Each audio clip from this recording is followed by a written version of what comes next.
Good evening, and welcome back. What if the story of the world's longest-lasting civilization began not with grand declarations or mighty armies, but with the quiet, steady gift of a river that flooded each year and left behind rich black soil? So, before you get comfortable, take a moment to like the video and subscribe, but only if you genuinely enjoy what I do here. And if you're listening from somewhere special tonight, drop your location and local time in the comments. I always enjoy reading where everyone is settling in. Now, dim the lights, maybe turn on a fan for that soft background hum, and let's ease into tonight's journey together. The land we now call Egypt stretches along the Nile, a narrow ribbon of green cutting through harsh desert on either side. For thousands of years before any written records, small groups of people had lived beside this river, planting crops in the soil left behind after the annual floodwaters receded. They used simple tools made of stone and wood. They fished with nets and spears.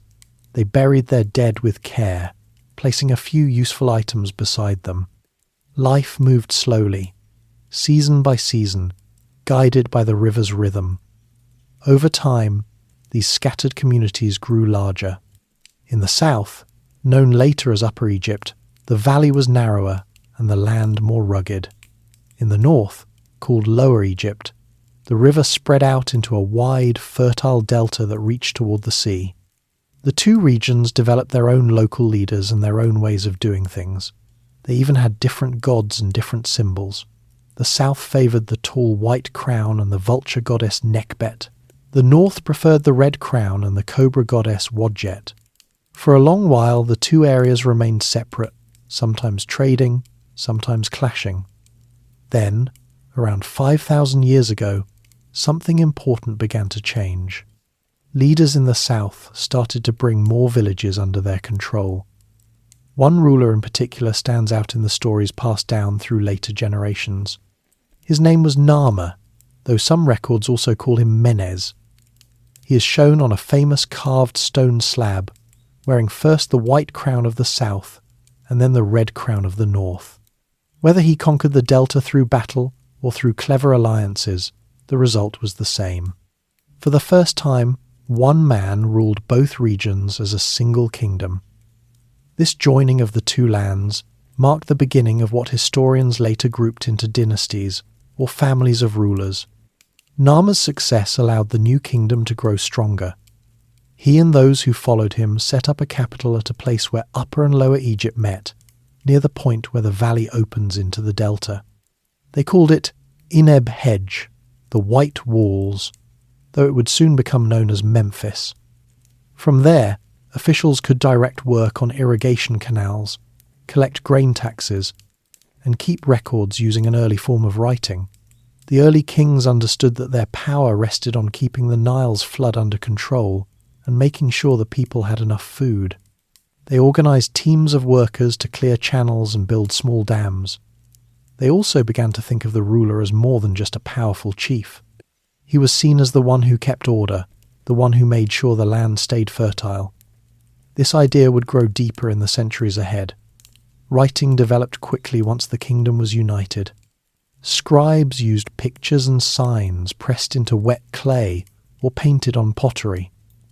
These early records mostly listed goods, counted cattle, and noted the height of each year's flood. Yet even these simple lists show a growing system of government. Officials travelled the country to collect taxes in grain and livestock. Others oversaw the building of tombs for the kings and their families.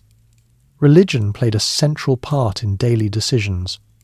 People believed the gods controlled the Nile, the sun, and the safety of the land. The king acted as the link between the human world and the divine. He performed ceremonies to keep the gods happy so the flood would come at the right time and bring enough silt to grow crops. Temples were still small in these early years, built of mud brick rather than stone, but they already served as important centres for the community. As the first two dynasties continued, the kings strengthened their hold on the country. They sent expeditions south into Nubia to bring back gold, ivory, and exotic woods. They traded with people along the Mediterranean coast for cedar logs from distant forests. These goods helped make the royal court richer and allowed skilled craftsmen to improve their work. Potters turned out finer vessels. Jewelers shaped beautiful beads and amulets. Stoneworkers learned to shape harder materials with greater care. Burial customs also grew more elaborate. Kings and high officials were no longer simply placed in pits in the desert sand. Instead, they built larger tombs made of mud brick, shaped like low platforms called mastabas. Inside these structures, rooms held food, clothing, furniture, and weapons for use in the next life. The body was treated with care so it would last. This concern for preserving the dead would later lead to even greater developments in mummification and tomb building. By the end of the Second Dynasty, the basic pattern of Egyptian civilization was already clear. A single ruler governed a long, narrow land. A growing class of scribes and officials helped run the country from the capital. Farmers worked the fields according to the river's schedule. Craftsmen supplied tools, pots, and ornaments. And everyone looked to the king as the one who maintained balance between the human world and the forces of nature. The stage was now set for something much larger.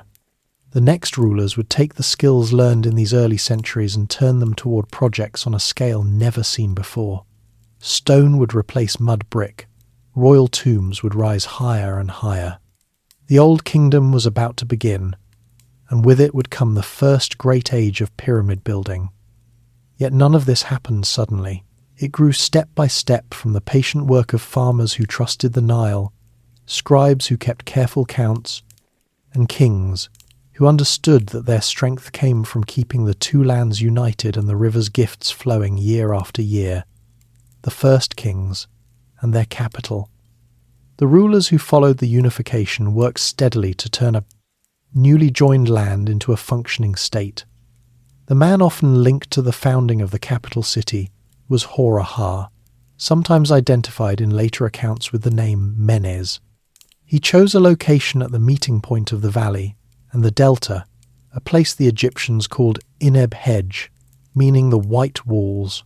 Over time, this settlement grew into Memphis, a city that would serve as the political heart of the country for many centuries. Its position allowed officials to move easily between the southern valley and the northern delta, making it practical to oversee the entire kingdom.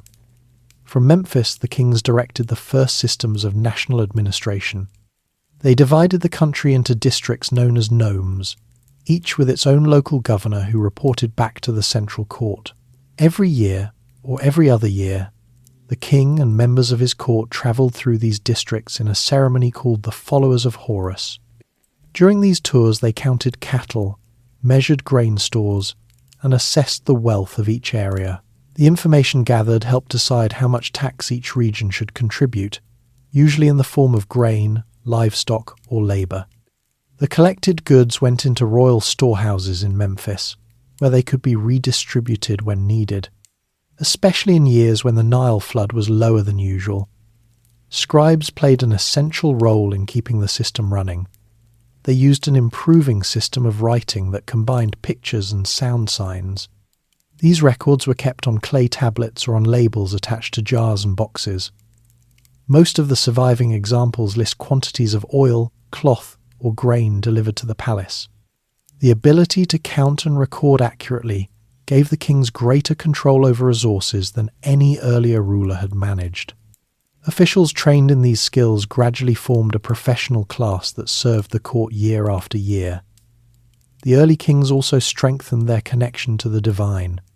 They presented themselves as the earthly representative of the god Horus, the falcon-headed protector of kingship. This idea helped justify their authority across both Upper and Lower Egypt. Royal ceremonies in Memphis included offerings at small temples built of mud, brick, and wood. One important temple honoured the god Ptah, who was closely linked to the city itself. The king's presence at these rituals reminded everyone that the ruler stood between the people and the forces that controlled the river and the sun. Trade routes expanded during these reigns. Expeditions travelled south into Nubia to obtain gold and hard stone for tools and ornaments. Other parties moved northeast toward the Mediterranean coast, returning with cedar wood from the forests of Lebanon. These materials improved construction and craftsmanship. Carpenters could now build stronger boats and finer furniture for the royal household. Stoneworkers practiced shaping larger blocks, preparing skills that would prove useful later. Burial practices continued to develop. The kings and their high officials constructed larger mastaba tombs near the capital at Saqqara, a plateau just west of Memphis.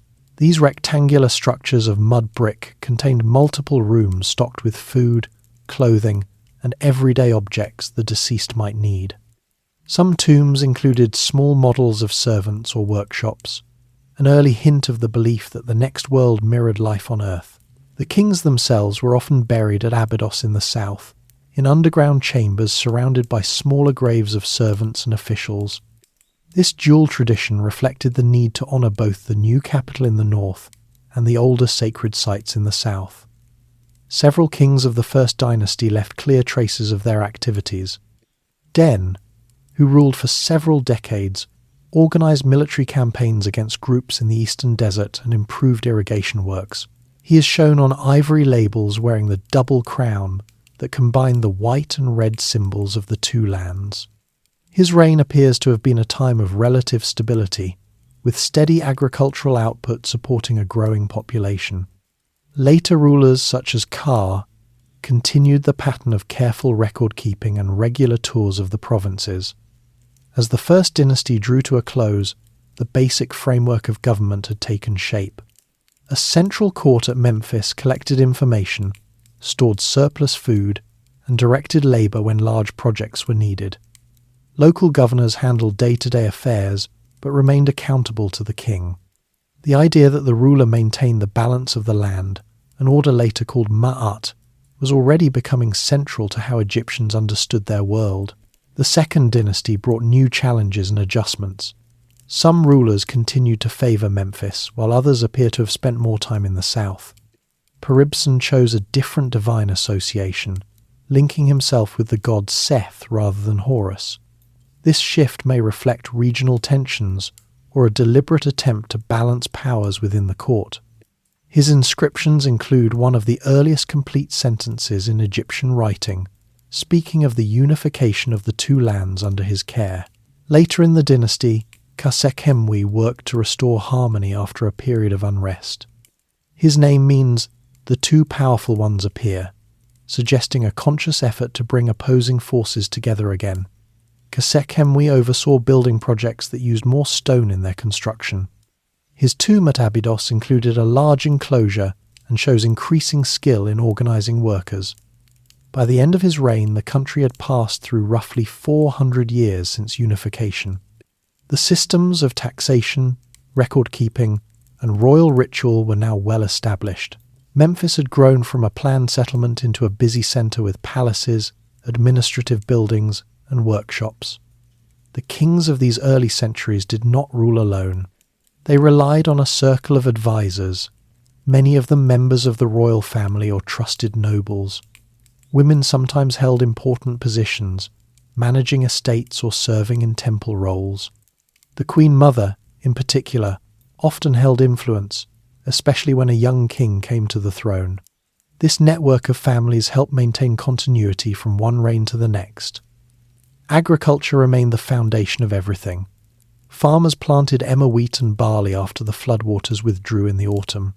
They used wooden ploughs pulled by oxen and harvested with flint sickles. Irrigation ditches carried water to fields farther from the river. In good years, the surplus supported craftsmen, scribes, and the royal court. In difficult years, the stored grain from Memphis helped prevent widespread hunger.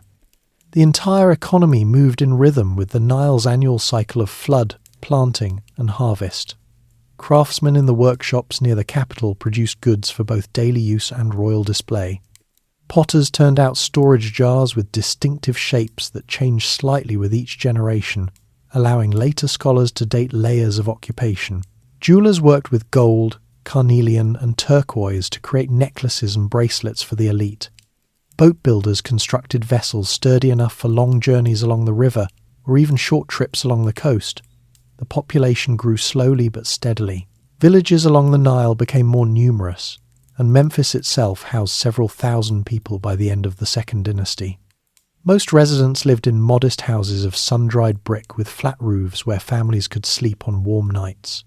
The streets were narrow and dusty, but the proximity to the river and the royal projects brought a steady flow of goods into the city. By the close of the Second Dynasty, the country had developed a clear sense of itself as one kingdom. The kings had created institutions that could outlast any single ruler. Writing, administration, and the ideology of kingship provided tools that the next generations would use to attempt far larger projects. The stage was quietly being prepared for the innovations in stone architecture that would define the following era. The transition happened gradually. No single event marked the end of the early dynastic period. Instead, the accumulated experience of managing a unified land, keeping records, organizing labor, and honoring the gods gave the rulers who followed the confidence to experiment with new materials and grander designs. Memphis remained the center from which these developments would spread. Its white walls overlooking the fertile fields and the great river that continued to shape every aspect of life in the kingdom. Dawn of the pyramid builders, the structures of the Second Dynasty settled into place, and Memphis continued to serve as the steady hub of government. A new line of rulers took charge around the start of what later generations would group together as the Third Dynasty. One king in particular, known as Djoser, or sometimes called Netureket in the records, stepped forward to lead the country. His time on the throne brought a quiet but lasting shift in how the kings expressed their power and how the people organized large efforts across the land. The focus turned more deliberately toward building projects that used stone in ways no one had tried before on such a scale. Djoser had grown up within the court traditions that had been refined over the previous centuries. He understood the importance of keeping the two lands united and the need to honor the gods who watched over the Nile. Like his predecessors, he relied on a circle of trusted officials to manage the daily affairs of taxation, irrigation, and trade. Yet he also looked for ways to leave a more permanent mark on the landscape. The mud brick mastabas of earlier kings had served their purpose well, but Djoser wanted something that would endure longer and stand higher. He turned to a man named Imhotep, who held positions as a priest, a healer, and an architect at the royal court. Imhotep had studied the older building methods and began to experiment with new materials and designs under the king's direction. The project they started together was placed on the western plateau at Saqqara, just a short distance from Memphis and overlooking the river valley. Work crews first cleared a large area and laid out a base that resembled the familiar rectangular shape of a mastaba. They used blocks of limestone quarried from nearby cliffs instead of the sun-dried bricks that had been common up to that point. This choice marked a clear step forward in construction techniques. Stone could be cut to precise sizes and fitted together more securely, allowing the structure to rise without the risk of crumbling under its own weight. Imhotep did not stop at a single flat-roofed platform.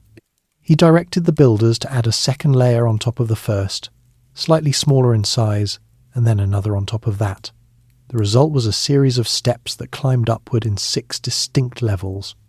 When finished, the entire monument reached about 204 feet in height, making it the tallest building anyone in the region had ever seen. Around the base, they constructed a large enclosure wall with decorative panels that echoed the style of royal palaces. Inside the complex, smaller buildings and courtyards were laid out to serve the king's spirit in the afterlife, including spaces for rituals that the priests would continue long after Djoser's death. The construction itself required careful planning and a steady supply of workers. Teams of men travelled to the quarries during the months when the fields were underwater from the annual flood. They used copper tools and wooden levers to free the limestone blocks from the rock face. Oxen pulled sledges loaded with stone along prepared paths. At the building site, ramps of earth and rubble allowed the blocks to be dragged upward as each new level took shape. The entire effort drew on the organisational skills that had been developed in earlier reigns, when officials had learned to count grain, assign tasks, and move large groups of people for public works. Scribes kept detailed records of the materials arriving each day and the rations distributed to the labourers. Djoser's decision to build in stone reflected the growing confidence of the kingdom. The country was producing enough surplus food to free thousands of men from farm work for part of the year.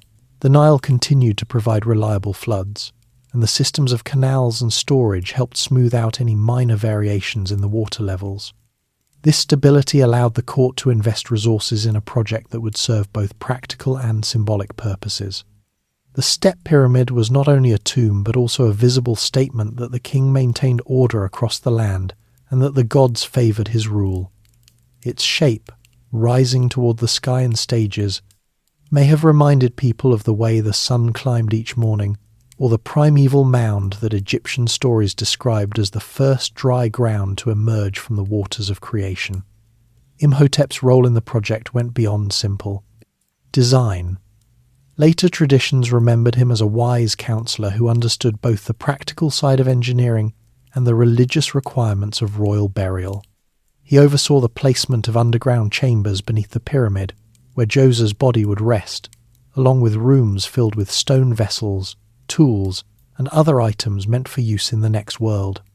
The walls of these chambers were decorated with blue-green tiles that imitated the appearance of reed matting, a nod to the older building styles while using the new durable material. Everything was arranged so that the king's spirit could move freely between the burial place and the offering chapels above ground.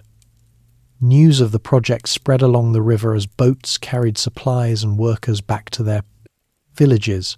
Farmers who participated returned home with stories of the massive stones and the organised way the work proceeded. Artisans in the workshops near Memphis honed their skills cutting and polishing the limestone, passing on techniques that would be used in even larger projects later. The success of the step pyramid encouraged other high officials to build their own smaller tombs nearby in the same style, creating a necropolis that grew steadily around the main monument. During Djoser's reign, the kingdom also maintained its connections beyond the borders. Expeditions continued to move south into Nubia for gold and stone, while trading parties brought back timber and resins from the eastern Mediterranean. These goods helped support the building effort and enrich the court. The king himself appears in surviving reliefs, wearing the traditional crowns and performing ceremonies that linked him to the gods Horus and the sun. His name was inscribed on monuments up and down the Nile, reminding everyone of the unity he upheld. The step pyramid stood completed by the end of Djoser's time on the throne. It had taken roughly 20 years of steady labour, with the work progressing layer by layer as the king's reign advanced. When he died, the complex became the centre for ongoing rituals performed by priests who lived in nearby buildings. Offerings of bread, beer, and meat were brought daily to sustain the king's spirit. The structure itself proved so solid that it survived the passing of centuries. Its stone blocks fitted tightly enough to resist the desert winds and occasional rains. The innovation at Saqqara set a new standard for royal tombs. Later kings in the Third Dynasty followed the example, though none matched the size or ambition of Djoser's monument. The use of stone spread to other buildings as well, including temples and administrative structures in Memphis. Craftsmen refined their methods for quarrying and transporting larger blocks, and architects began to think about even taller and more complex designs. The quiet confidence that had built up through the early dynastic period now found expression in these permanent landmarks on the plateau. Throughout the countryside, the rhythm of life continued much as before.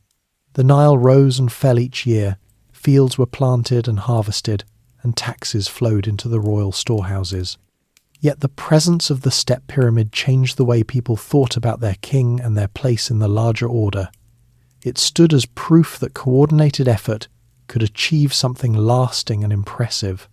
Children growing up near Saqqara would see the structure every day as they tended animals or carried water, absorbing the idea that their land was capable of great works under the guidance of a single ruler. As the Third Dynasty drew toward its close, the lessons learned from Djoser's project passed to the next family of kings.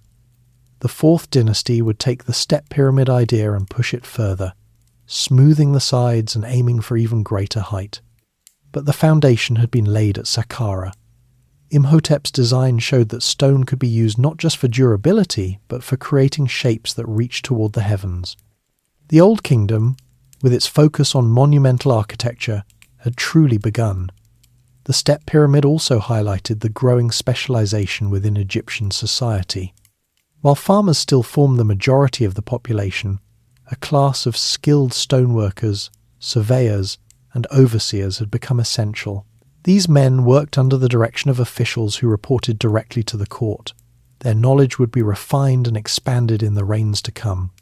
The success of the project reinforced the belief that the king's role was to maintain balance, or ma'at, by directing the energies of the people toward works that honoured the gods and benefited the land. In the years immediately after Djoser, smaller step pyramids appeared at other sites, showing that the idea had taken hold. Yet none rivaled the original in scale or in the care taken with its surrounding complex. The enclosure at Saqqara included spaces for the king to perform symbolic rituals in the afterlife, such as running a course that demonstrated his continued vigour.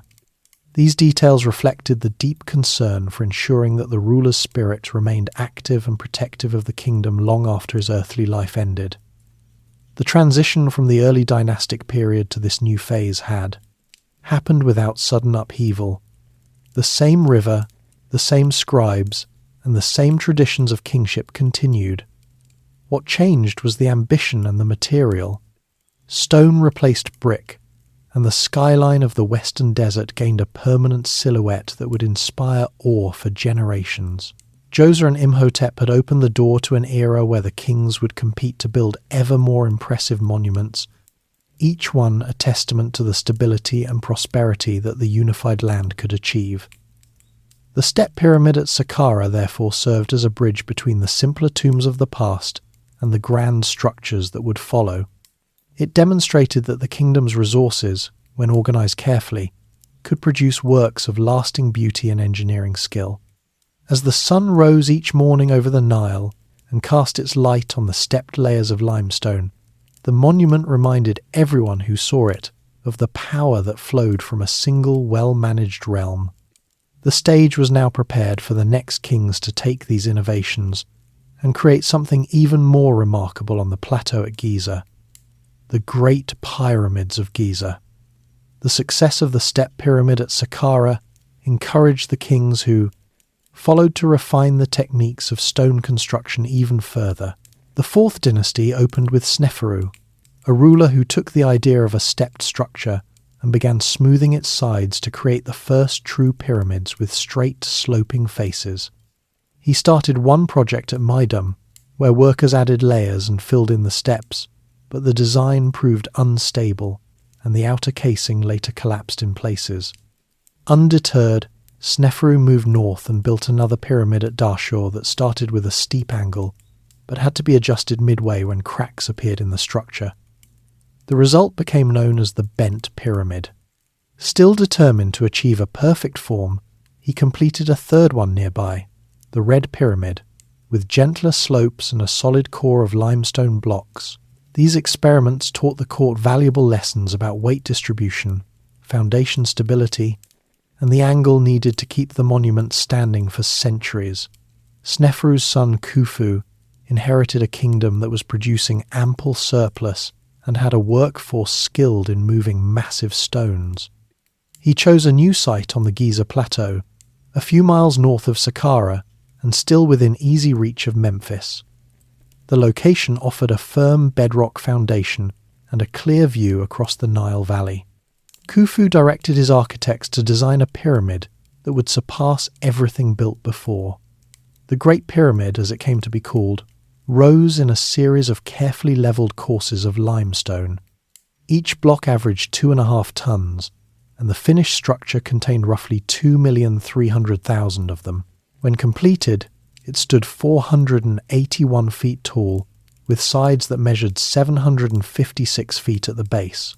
The outer casing of fine white limestone from Tura quarries across the river gave it a smooth, gleaming surface that caught the sunlight. The organisation required to build the Great Pyramid showed how far the central government had advanced since the days of unification. Officials divided the labour into teams of 20 to 30 men, each group identified by names such as the Friends of Khufu or the Drunkards of Menkaure. These teams competed with one another to see who could move the most stone in a day. During the 3 or 4 months when the Nile flooded the fields, farmers from villages up and down the valley came to Giza to work on the project. They received regular rations of bread, beer, onions, and fish from the royal storehouses. A small city of barracks and bakeries grew up beside the plateau to house and feed them. Archaeologists later found the remains of these workers' quarters, complete with medical facilities where broken bones were set and injuries treated. The men were not slaves but ordinary Egyptians performing a form of national service that brought honour to their families and ensured the king's eternal protection for the land. Surveyors used simple tools made of wood and rope to keep the base perfectly square and level. They aligned the sides with the cardinal points by observing the stars, particularly the constellation known as the Great Bear. Ramps of packed earth and rubble rose alongside the pyramid as it grew taller. Workers dragged the blocks up these ramps on wooden sledges, pouring water ahead of them to reduce friction. Once each level was finished, the ramp was raised for the next course. At the very top, a capstone of granite was placed, and then the casing stones were laid from the top down as the ramps were dismantled. The entire project took about 23 years, matching the length of Khufu's reign almost exactly. Scribes kept daily tallies of stones delivered, tools issued, and food distributed, records that helped later kings manage similar efforts. Khufu's pyramid was part of a larger complex. A mortuary temple stood against its eastern face where daily offerings would be made. A long covered causeway led down to a valley temple near the riverbank, where the king's body would have been received after crossing the Nile. Smaller pyramids for queens and rows of mastaba tombs for high officials surrounded the main structure, creating an entire city for the dead. One of Khufu's officials, a man named Hemyunu, probably oversaw much of the planning. His own tomb near the pyramid contained statues and inscriptions praising his role in the king's building projects. The scale of the work demonstrated the king's ability to command resources from every nome in the country without weakening the economy. After Khufu's death, his son Khafre took the throne and chose a site just south of his father's pyramid for his own monument. Khafre's pyramid was slightly smaller, but built on higher ground, so it appeared almost as tall. Its casing stones were preserved longer at the top, giving a sense of how the Great Pyramid once looked. At the base of Khafre's complex stood the Great Sphinx, carved from a natural outcrop of limestone left after quarrying for the pyramids. The statue combined the body of a lion with the head of the king wearing the royal headdress. It guarded the approach to the pyramid and symbolized the ruler's strength and wisdom. The Sphinx measured 240 feet long and 66 feet high, making it the largest sculpture in the kingdom at that time. Workers shaped it with copper chisels and stone pounders, then smoothed the surface and painted it in bright colours that have since faded.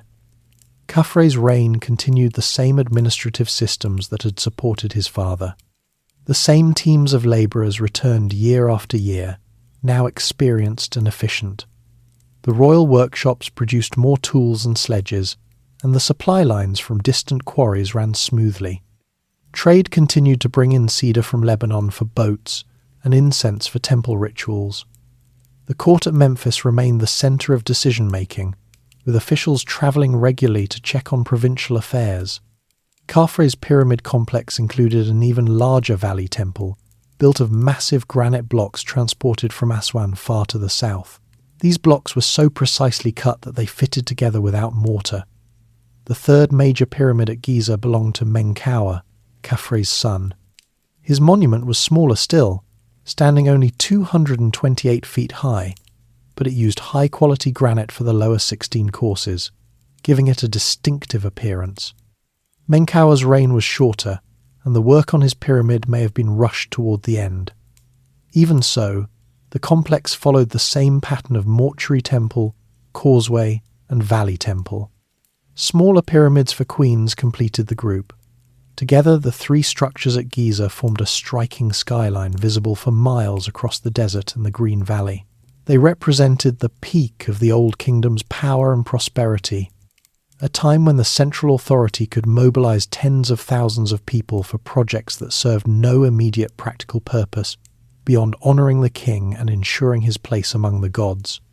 The organisation behind these pyramids relied on a well-developed bureaucracy. Viziers, or chief ministers, coordinated the efforts of departments that handled grain storage, labour recruitment and tool production. Local governors in each nome selected workers and collected the necessary supplies, sending them north by boat during the flood season. At Giza itself, overseers assigned tasks according to skill level. Stonecutters quarried blocks, masons dressed them to exact measurements, and haulers moved them into place. Cooks prepared meals in huge bakeries that produced thousands of loaves each day. The system ran so efficiently that later records from the 5th dynasty mention similar projects on a smaller scale, showing that the knowledge had been passed down. Life at the construction site followed a steady routine. Workers rose before dawn, ate a simple breakfast, and laboured until midday when the sun grew too hot. They rested in the shade of the ramps, then continued until late afternoon. Evenings brought storytelling and music around campfires. Many left short inscriptions on the stones they moved, such as "This side up for Khufu," or the name of their team. These graffiti give a glimpse into the human side of the work. Families sometimes accompanied the men, living in the nearby settlement. Children played among the half-finished ramps while their parents laboured. The presence of bakeries, breweries, and even a hospital suggests a permanent community rather than a temporary camp. The Giza pyramids also reflected changing religious ideas. The kings of the 4th dynasty placed greater emphasis on the sun god Ra. The pyramid shape itself may have symbolized the rays of the sun slanting down to earth or the primeval mound of creation. Each king built a small temple dedicated to Ra near his pyramid. Priests performed rituals there to ensure the ruler's spirit would join the sun on its daily journey across the sky. This focus on solar worship grew stronger in the following reigns and influenced later temple architecture. By the time Menkaur's pyramid was finished, the Old Kingdom had reached its greatest extent of centralized power. Memphis thrived as a bustling city with palaces, workshops and harbours. The royal family and high officials lived in comfortable houses with gardens and pools. Artisans produced fine statues, reliefs, and jewellery that filled the tombs. The surplus from agriculture supported all of this without strain. Yet the sheer size of the Giza projects had required every part of the administration to work at full capacity. Future kings would find it difficult to match this level of effort, and signs of change were already appearing on the horizon. The 3 pyramids stood as silent witnesses to the height of royal authority.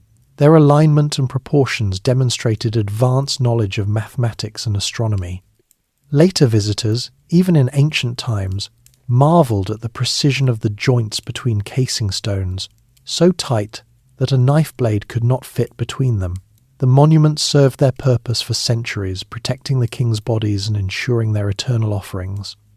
Although the outer casing was eventually stripped away for other buildings, the core structures endured, reminding every generation of the time when one land under one ruler could achieve what seemed impossible. The success at Giza also spread influence beyond Egypt's borders. News of the great works reached traders from the Mediterranean and Nubia. Some foreign craftsmen may have come to study the techniques. Expeditions continued to bring back materials, and the court maintained diplomatic ties with distant lands. Inside the country, the projects fostered a sense of shared purpose. Farmers who worked at Giza returned to their villages with new skills and stories that reinforced loyalty to the crown. The entire kingdom felt the benefits of stability and abundance. As the 4th dynasty drew to a close, the lessons of Giza would shape the smaller pyramids built by later kings. The techniques of quarrying, transporting, and assembling stone were now standard knowledge. Yet the sheer scale of Khufu, Khafre, and Menkaur's monuments marked a unique moment. Never again would the Old Kingdom concentrate so much labour on a single group of structures. The plateau at Giza had become the most visible symbol of Egypt's early greatness, a place where the river's gifts, human organisation, and royal ambition came together in stone that reached toward the sky. The The transition to the Fifth Dynasty would bring new priorities, with more emphasis on sun temples and slightly smaller royal tombs. But the memory of the Giza pyramids remained strong in the minds of scribes and officials. They stood as proof that when the two lands worked together under a strong king, they could create wonders that outlasted the people who built them. The zenith of the Old Kingdom had been achieved, and its light would continue to guide the country even as challenges began to appear in the years ahead. Life in the Old Kingdom. With the Great Pyramids of Giza standing as enduring landmarks of royal achievement and the transition to the Fifth Dynasty underway, the daily existence of people across Egypt reflected the steady prosperity that had built up over generations. The Old Kingdom had reached a point where the systems of irrigation, taxation, and labour organisation allowed most families to live without constant fear of shortage. The Nile continued to deliver its annual flood with remarkable consistency, leaving behind fertile soil that supported large harvests. This reliability shaped everything from work schedules to family routines, creating a society where roles were clearly defined, and everyone contributed to the greater order maintained by the king in Memphis. At the highest level stood the pharaoh and his immediate family, who resided in the royal palace complex within the capital. The pharaoh rose early each day to perform rituals at a small temple attached to the palace, offering incense and reciting prayers to ensure the sun rose and the river flowed as it should. He met with advisors in shaded courtyards cooled by fountains and servants waving large fans made of ostrich feathers. His meals consisted of roasted duck or beef, fresh bread baked from finely ground emmer wheat, and fruits such as dates and figs brought from palace gardens.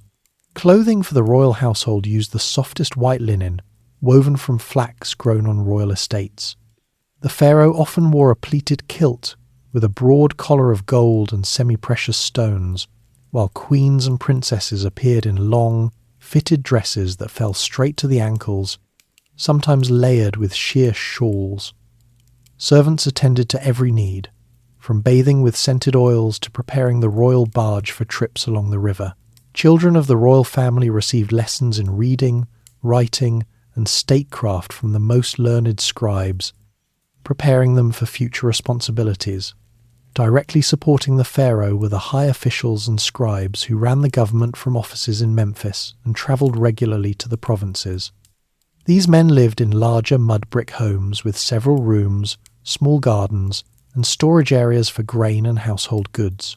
Their daily work involved reviewing reports on crop yields, approving expeditions for stone or timber, and settling disputes between nomes. Scribes sat cross-legged on the floor, with papyrus rolls spread before them, using reed brushes dipped in ink made from soot and gum.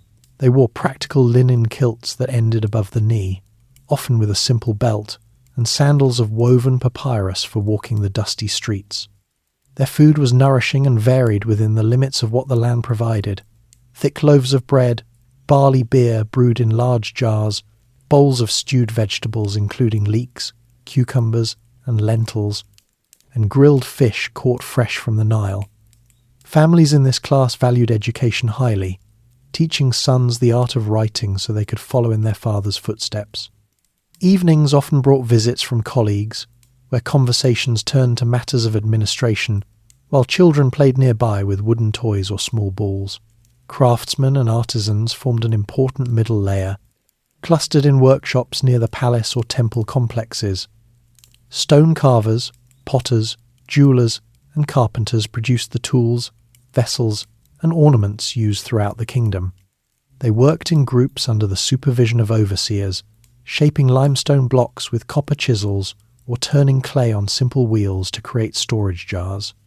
These workers lived in compact villages of mud brick houses clustered around the workshops, each home consisting of 2 or 3 rooms opening onto a shared courtyard where families cooked and socialized. Men typically dressed in short linen loincloths or kilts for ease of movement during labor, while women wore straight linen tunics that reached the calves, sometimes adding a short cape for cooler evenings. Their meals centered on the staples of bread and beer, supplemented by onions and garlic eaten raw or cooked, fresh fish or occasionally wild fowl, and whatever fruits or honey could be obtained at local markets. Habits among artisans included passing skills directly to sons through long apprenticeships, with breaks taken at midday to rest in the shade and share simple meals. Many took quiet pride in their output, occasionally inscribing a personal mark on a finished piece before it left the workshop. The great majority of the population consisted of farmers and general labourers who lived in small villages strung along the riverbanks. Their homes were modest or two-room structures of sun-dried mud brick, with flat roofs that served as extra living space in the evening. During the flood months, when fields lay underwater, many men left for temporary work on royal building projects or canal maintenance, returning with extra grain rations that supplemented their own stores. Back in the villages, the routine centred on the agricultural calendar. After the waters receded, men guided wooden ploughs pulled by oxen through the moist soil, while women and children scattered seed by hand. Harvest time brought the whole community together, cutting stalks with flint or copper sickles, threshing grain by driving animals over it, and winnowing the chaff in the breeze. Clothing here was the simplest and most practical. Men wore short kilts or wrapped loincloths of coarser linen, and women dressed in basic sleeveless tunics or long dresses of the same fabric, often dyed in soft earth tones from plant extracts. Food remained straightforward and plentiful in good years: round loaves of emmer bread baked in clay ovens, homebrewed barley beer, large quantities of onions and garlic, cucumbers, radishes, and whatever fish could be netted from irrigation ditches or the river itself. Meat from cattle or goats appeared only during festivals or after a successful hunt. Families rose with the sun, worked until the heat peaked, then rested and resumed in the late afternoon. Children helped with lighter tasks such as herding goats or carrying water jars, learning the rhythms of the land from their parents. Social habits across all classes emphasized family bonds and community cooperation. Marriages were usually arranged between families of similar standing, with the couple setting up household in the groom's village or near his workplace. Women managed the home, prepared food, wove linen on small looms, and raised children, sometimes assisting in temples or markets if their skills allowed. Men gathered in the evenings to discuss the day's events or plan the next planting, while music from simple flutes or drums accompanied storytelling about past kings or the gods who watched over the river. Religious observance was woven into daily life rather than set apart.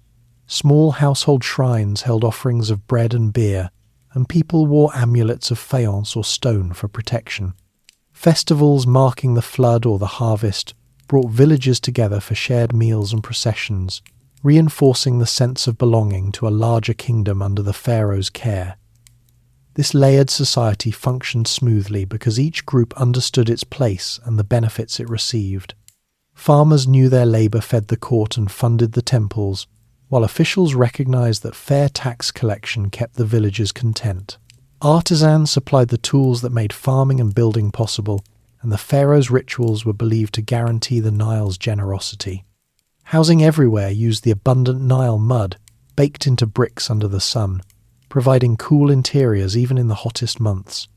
Furniture was minimal low stools, reed mats for sleeping, and wooden chests for clothing and valuables. Bathing occurred in the river or with water carried from it, and personal cleanliness was valued, with oils and perfumes made from local plants used by all who could afford them. As the Old Kingdom continued through the 5th and 6th dynasties, these patterns of daily life held steady, even as royal projects became somewhat smaller and more temples to the sun god appeared. Scribes still recorded every bushel of grain and every head of cattle. Artisans refined their techniques, producing finer jewellery and more delicate pottery for elite tombs. Farmers experimented with better ways to channel water into distant fields, increasing the amount of land under cultivation. The population grew slowly, supported by the reliable food supply, and villages expanded along the river without straining resources. Children born in this era grew up hearing stories of the great pyramids built by their grandparents' generation, absorbing the idea that coordinated effort under a strong ruler brought lasting good to the land. The habits of the time also included a quiet respect for tradition, Elders advised on planting dates or festival preparations, and young people learned by watching and helping. Trade within the kingdom moved goods from delta fisheries to valley granaries, with boats carrying jars of beer or bundles of linen up and down the Nile. Foreign contacts remained limited to expeditions for raw materials, so daily life stayed rooted in local resources and customs. The social classes rarely mixed beyond the necessities of work, yet everyone shared the same dependence on the river and the same hope for a good flood each year. In the later years of the Old Kingdom, this prosperous way of living began to feel the first subtle pressures as longer reigns and larger families at court demanded more from the storehouses. Yet for most Egyptians, the daily round of planting, crafting, recording, and ruling continued without interruption. The linen they wore, the bread they ate, and the routines they followed had become the quiet foundation of a civilization that had already lasted for centuries. The era's stability allowed people to focus on their immediate tasks and trust that the systems in place would see them through another season. This grounded existence, far from the grand monuments, was what sustained the kingdom through its golden age and prepared it for the changes that lay ahead. Signs of strain and collapsias, the later kings of the 6th dynasty continued the patterns established by their predecessors. One ruler stood out for the sheer length of his time on the throne. Pepi II came to power as a young boy, probably around 6 years old, and his reign stretched across more than 9 decades. He inherited a kingdom that still functioned under the same administrative framework that had served the earlier pyramid builders, with officials in Memphis collecting reports from the provinces and directing resources where they were needed most. In his early years, Pepi II followed tradition closely, sending expeditions south into Nubia to secure gold and other materials, and maintaining the flow of cedar wood from the Mediterranean coast for temple repairs and boat construction. Records from his reign show that the court continued to perform the regular ceremonies honouring the gods and the Nile, and the king issued decrees that confirmed the rights of local temples to their lands and offerings. Over time, however, the long duration of his rule began to create new pressures within the system. As Pepi II grew older, the daily decisions of government fell more heavily on his viziers and the growing number of provincial governors known as nomarchs. These governors had always managed local affairs, but now they started to build larger tombs in their own districts rather than near the royal cemeteries at Saqqara or Abydos. Their inscriptions praised their own achievements in managing irrigation works, collecting taxes, and keeping order in their nomes. Some nomarchs even began to pass their positions to their sons as a matter of course, creating small hereditary lines of power that operated with less direct oversight from Memphis. The capital remained important, yet the balance of influence slowly shifted outward. The economic foundation of the kingdom also faced challenges that the central administration struggled to address. The Nile floods, which had been so reliable for centuries, became less predictable in some years. Lower water levels meant smaller areas of land could be planted, and grain stores in the royal granaries ran lower than usual. Scribes in the provinces recorded periods of scarcity, and officials had to adjust tax collections to avoid leaving villages without enough seed for the next season. Pepi II responded by ordering more careful surveys of the fields and by encouraging local governors to repair canals on their own initiative. These measures helped in the short term, but they also gave the nomarchs even greater practical authority over resources that had once been tightly controlled from the centre. By the final decades of Pepi II's life, the royal court itself showed signs of reduced activity. Fewer major building projects were started in the area around Memphis, and the workshops that had once produced fine statues and reliefs for royal tombs worked on a smaller scale. The king continued to receive reports and to perform the necessary rituals, but the energy that had driven the great constructions of earlier dynasties was no longer as evident. When Pepi II finally died at an advanced age, the succession passed to a series of shorter-lived rulers who belonged to the same family line. These kings of the late 6th dynasty and the brief 7th and 8th dynasties tried to maintain the old forms of government, issuing decrees and keeping the title of pharaoh. but their reigns lasted only a few years each. The smooth transfer of power that had marked earlier transitions became more difficult, and rival claims within the royal family added to the uncertainty. With the central authority in Memphis growing weaker, the nomarchs stepped into the gap more openly. Some governors in the north established a new centre of power at a city called Heracleopolis, where they claimed the right to rule the entire delta and parts of the Middle Valley. At the same time, strong local leaders in the south, centred around the city of Thebes, began to assert their own independence. The country that had been united under one ruler for more than 1,000 years now found itself divided between two main power bases. The period that followed is known as the First Intermediate Period, and it lasted for roughly a century and a half. During this time, no single king controlled the whole length of the Nile, from the First Cataract to the Mediterranean. The division brought changes in how resources moved and how decisions were made. In the northern region under Heracleopolis, the rulers focused on keeping control of the fertile delta lands and the trade routes that connected to the Mediterranean. They repaired local irrigation systems and tried to maintain order among the nomes closest to them. In the south, the Theban leaders concentrated on securing the narrower valley and the routes leading into Nubia. Both sides raised small armies from their local supporters and occasionally clashed along the border zones, yet large-scale warfare was limited. Most of the fighting took the form of raids rather than sustained campaigns, and the ordinary farmers in the villages continued their seasonal work much as before, though they now paid taxes to whichever authority claimed their district. The weakening of the old central government also affected the way officials recorded events. Scribes in different regions began to use slightly different styles of writing and dating, reflecting the lack of a single royal standard. Some inscriptions from this time mention periods of low floods and resulting shortages of grain, which led to localized hardship. Yet the basic skills of farming, crafting, and administration did not disappear. Temples in both the north and the south kept their priesthoods active, performing the daily offerings that had always been part of life along the river. The nomarchs, who now held real power, often described themselves as protectors of their people, building tombs that showed them overseeing the distribution of food during difficult years. The split between north and south created a situation in which new families rose to prominence.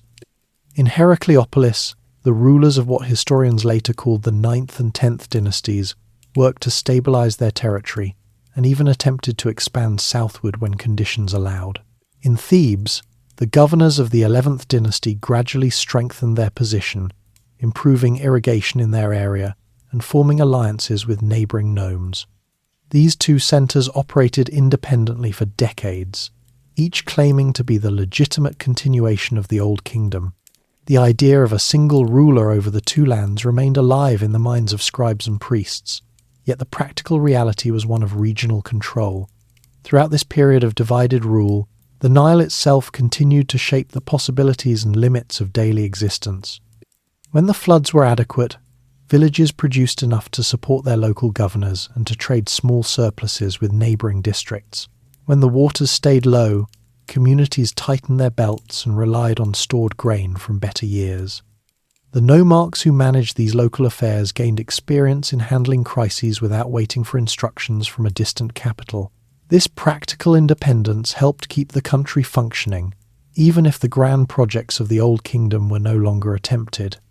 Small temples received repairs, and local craftsmen continued to produce pottery and tools suited to everyday needs. The First Intermediate Period is sometimes remembered as a time of confusion, yet it also allowed for adjustments that would later prove useful. The experience of governing smaller territories taught administrators how to respond quickly to local conditions. Families that had served the old court found new roles under the regional powers. The division, though it weakened the idea of national unity for a time, did not erase the shared language, religion, or agricultural knowledge that had bound the land together for so many centuries. People still looked to the river as the source of life, and the gods of the old pantheon remained part of daily rituals in every nome.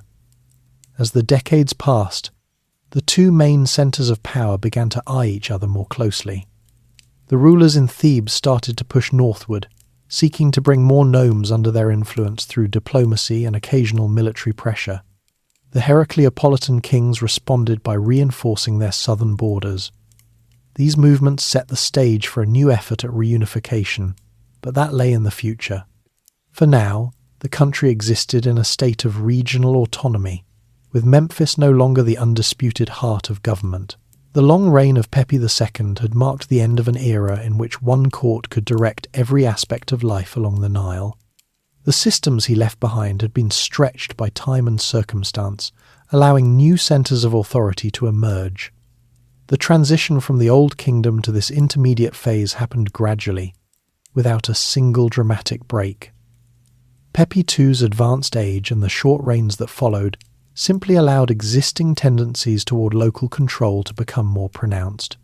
The nomarchs, who had always been part of the administrative structure, now exercised greater freedom because the central voice in Memphis had grown quieter. The result was a land that was still recognizably Egyptian in its customs and beliefs, yet governed in pieces rather than as a whole.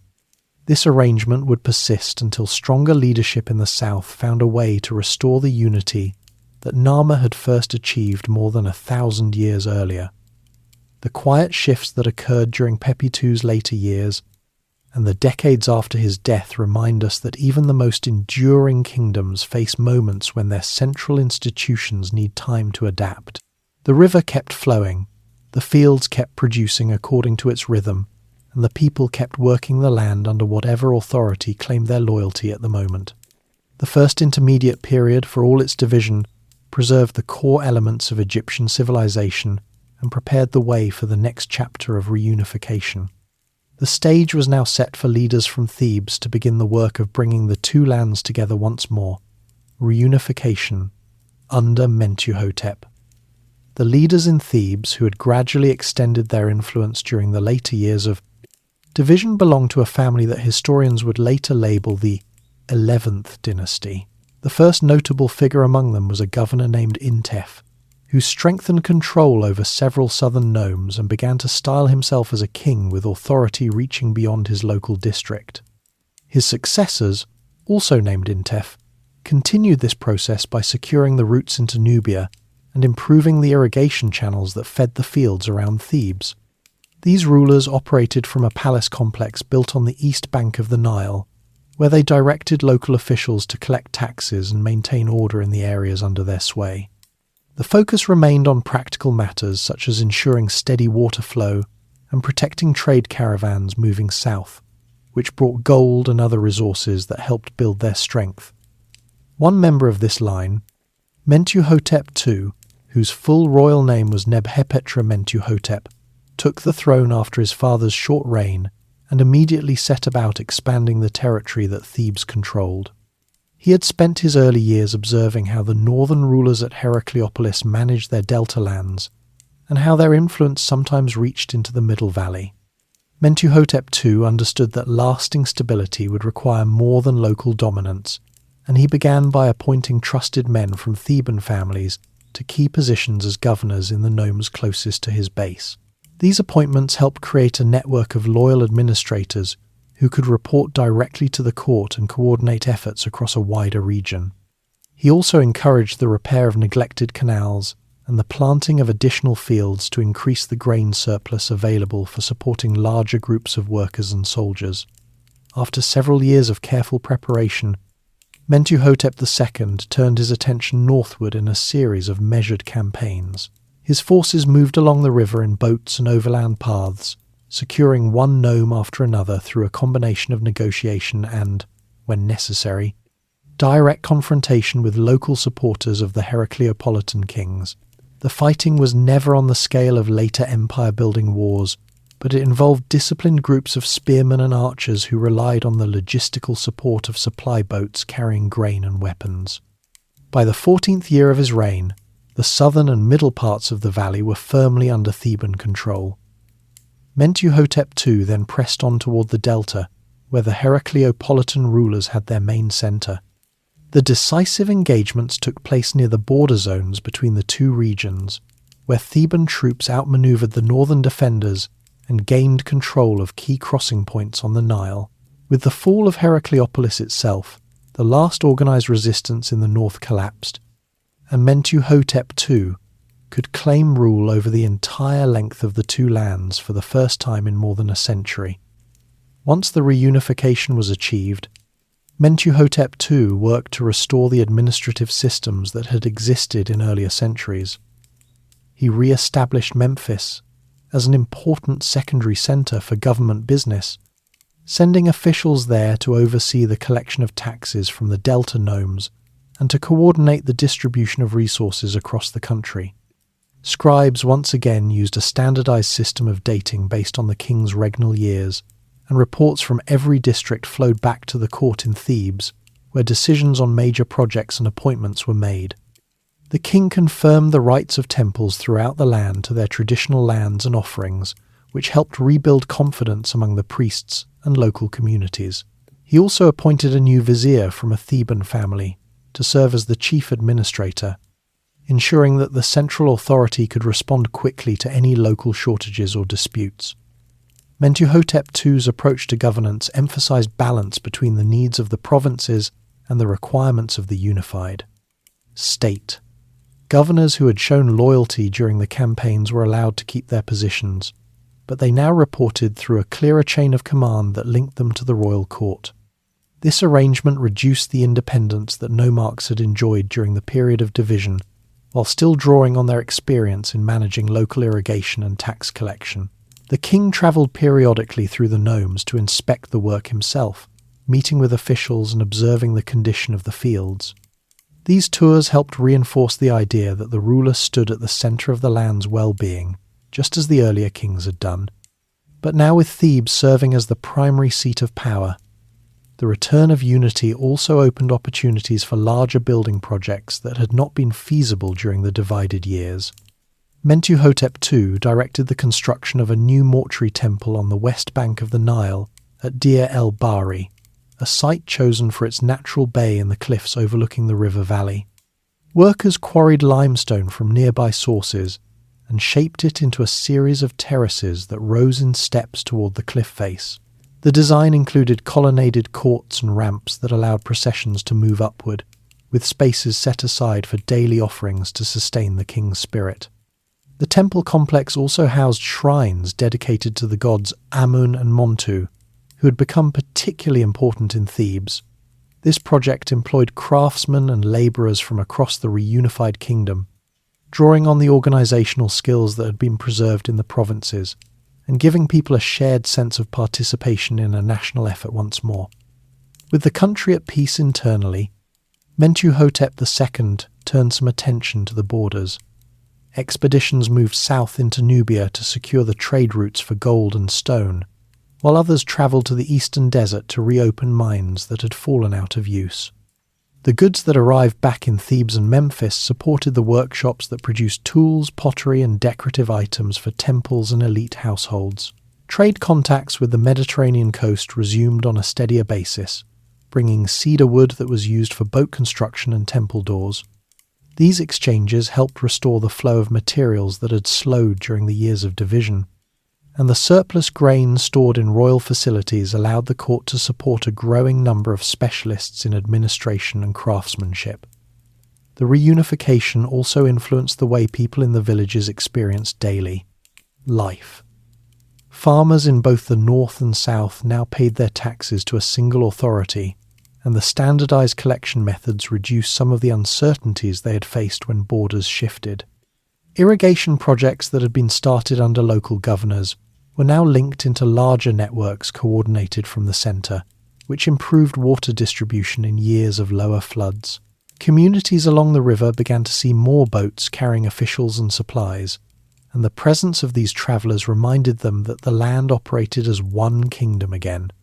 The king's name appeared on stelae set up in provincial temples, marking the return of royal oversight that had been absent for generations.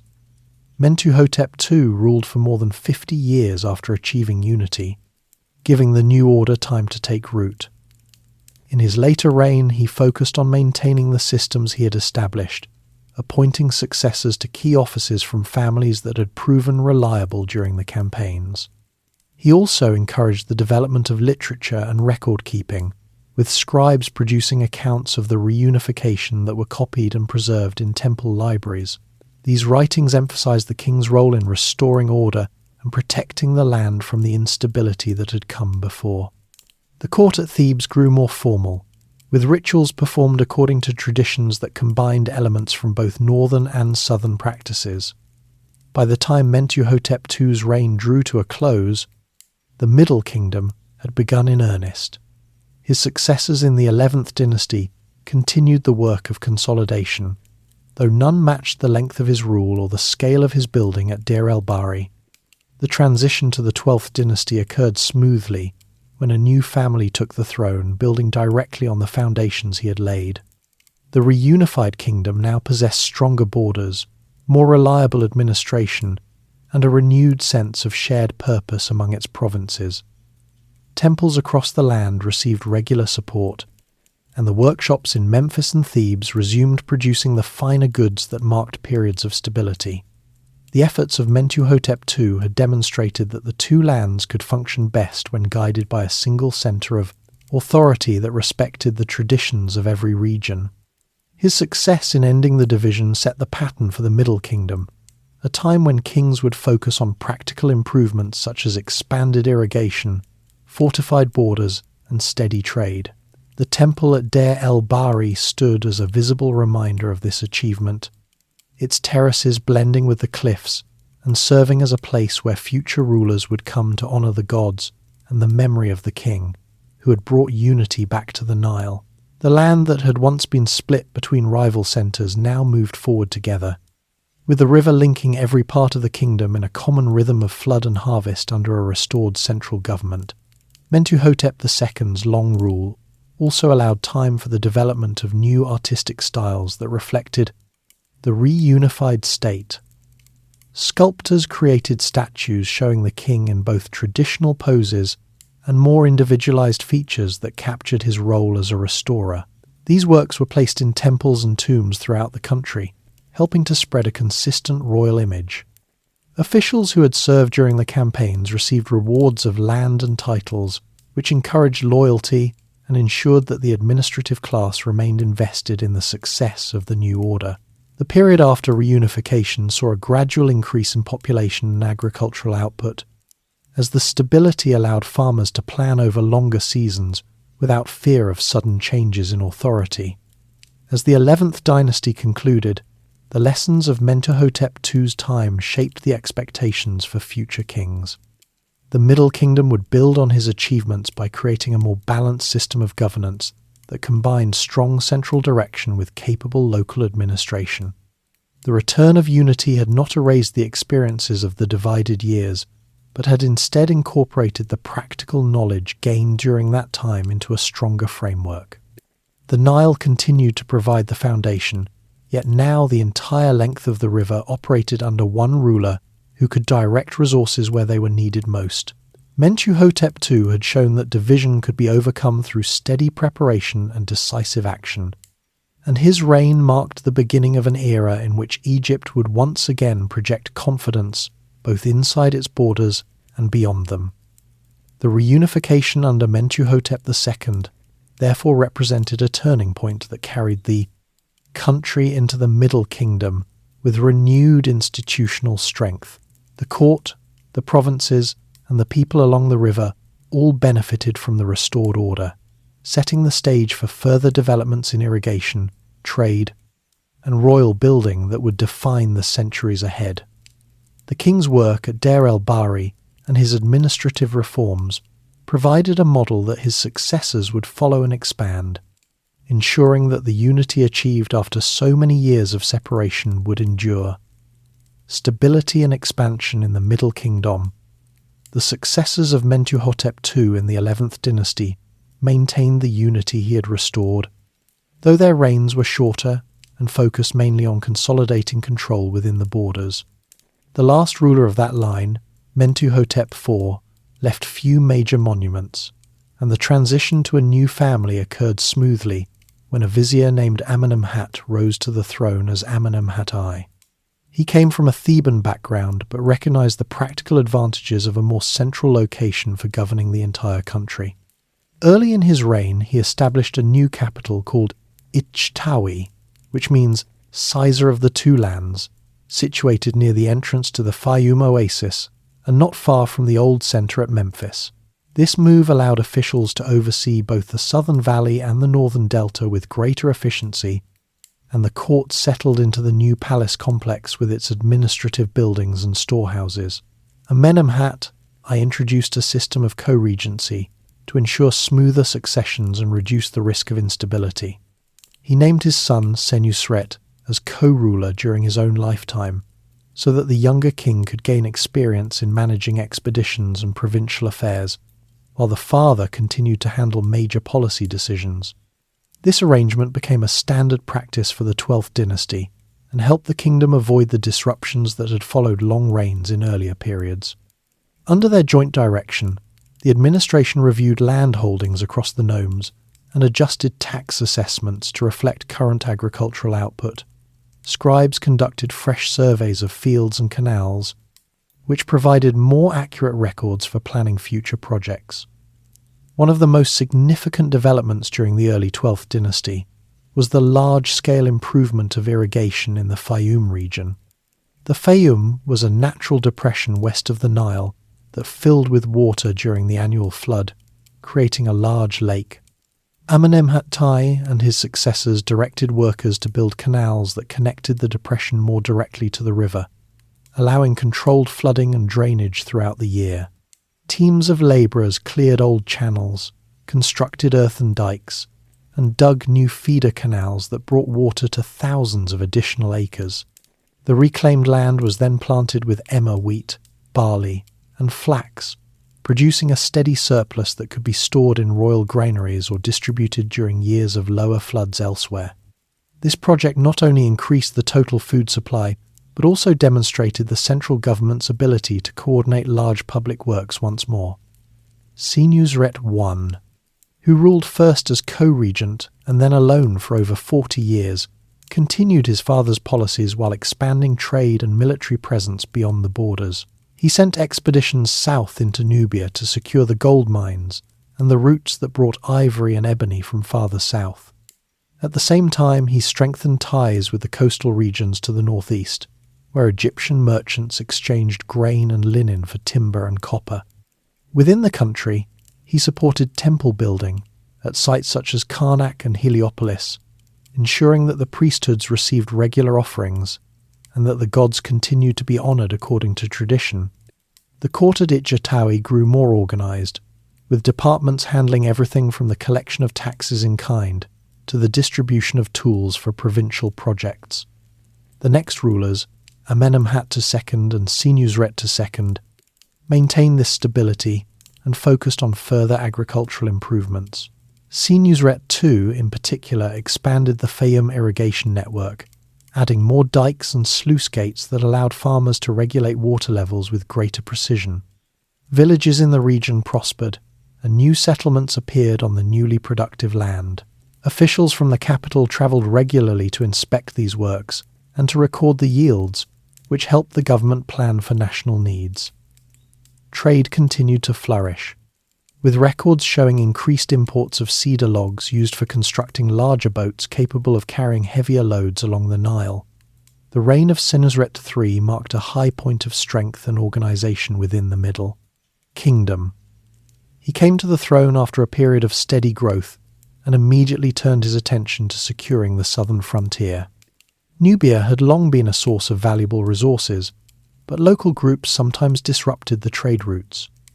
Senusret III led several campaigns deep into the region, reaching as far as the second cataract of the Nile. Rather than relying on temporary raids, he ordered the construction of a series of permanent fortresses along the river. These strongholds, built with thick mud brick walls and watchtowers, housed garrisons of soldiers who patrolled the area and protected trading parties. The forts included storage facilities for grain and weapons, as well as living quarters for the troops and their families. Their strategic placement allowed the Egyptians to control the flow of goods and to respond quickly to any threats from farther south. Senusret III also carried out important administrative reforms that reduced the power of the provincial nomarchs. Many of these local governors had grown influential during the earlier years of the Middle Kingdom, sometimes operating with considerable independence. The king reorganized the country into three main administrative regions, north, south, and the area around the capital, and appointed royal officials to oversee each one. These new administrators reported directly to the vizier in Ichtawi, creating a clearer chain of command. The nomarchs retained their local responsibilities for irrigation and tax collection, but lost the ability to maintain private armies or to pass their positions automatically to their sons. Inscriptions from this time show that many former nomarchs accepted the changes and continued to serve the crown in new capacities, while the central government gained tighter control over resources. To improve communication and transport, Senusret III ordered the clearing of a canal around the First Cataract, where rocky outcrops had long hindered boat traffic between Egypt and Nubia. Work crews removed boulders and widened the channel so that larger vessels could pass more easily during the flood season. This engineering project shortened travel times for both military and commercial traffic, and allowed heavier loads of gold and stone to reach the workshops in the north. The king also maintained a strong military presence in the eastern delta, where he built defensive structures to guard against incursions from nomadic groups in the Sinai region. These measures helped keep the borders stable and permitted the interior of the country to focus on peaceful development. Under Senusret III's direction, the court sponsored building projects that reflected the renewed confidence of the state. Temples at Karnak and other sites received additions in the form of new gateways and colonnades, while royal statues depicted the king in a more realistic style that showed the burdens of rule. Artisans in the workshops produced finer jewellery and household items for elite families, and the increased grain supply supported a larger population of scribes and craftsmen.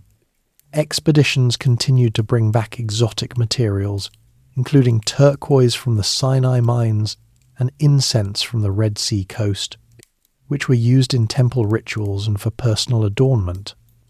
The later years of Senusret III's reign saw the continuation of co-regency when he named his son Amenemhat III as co-ruler.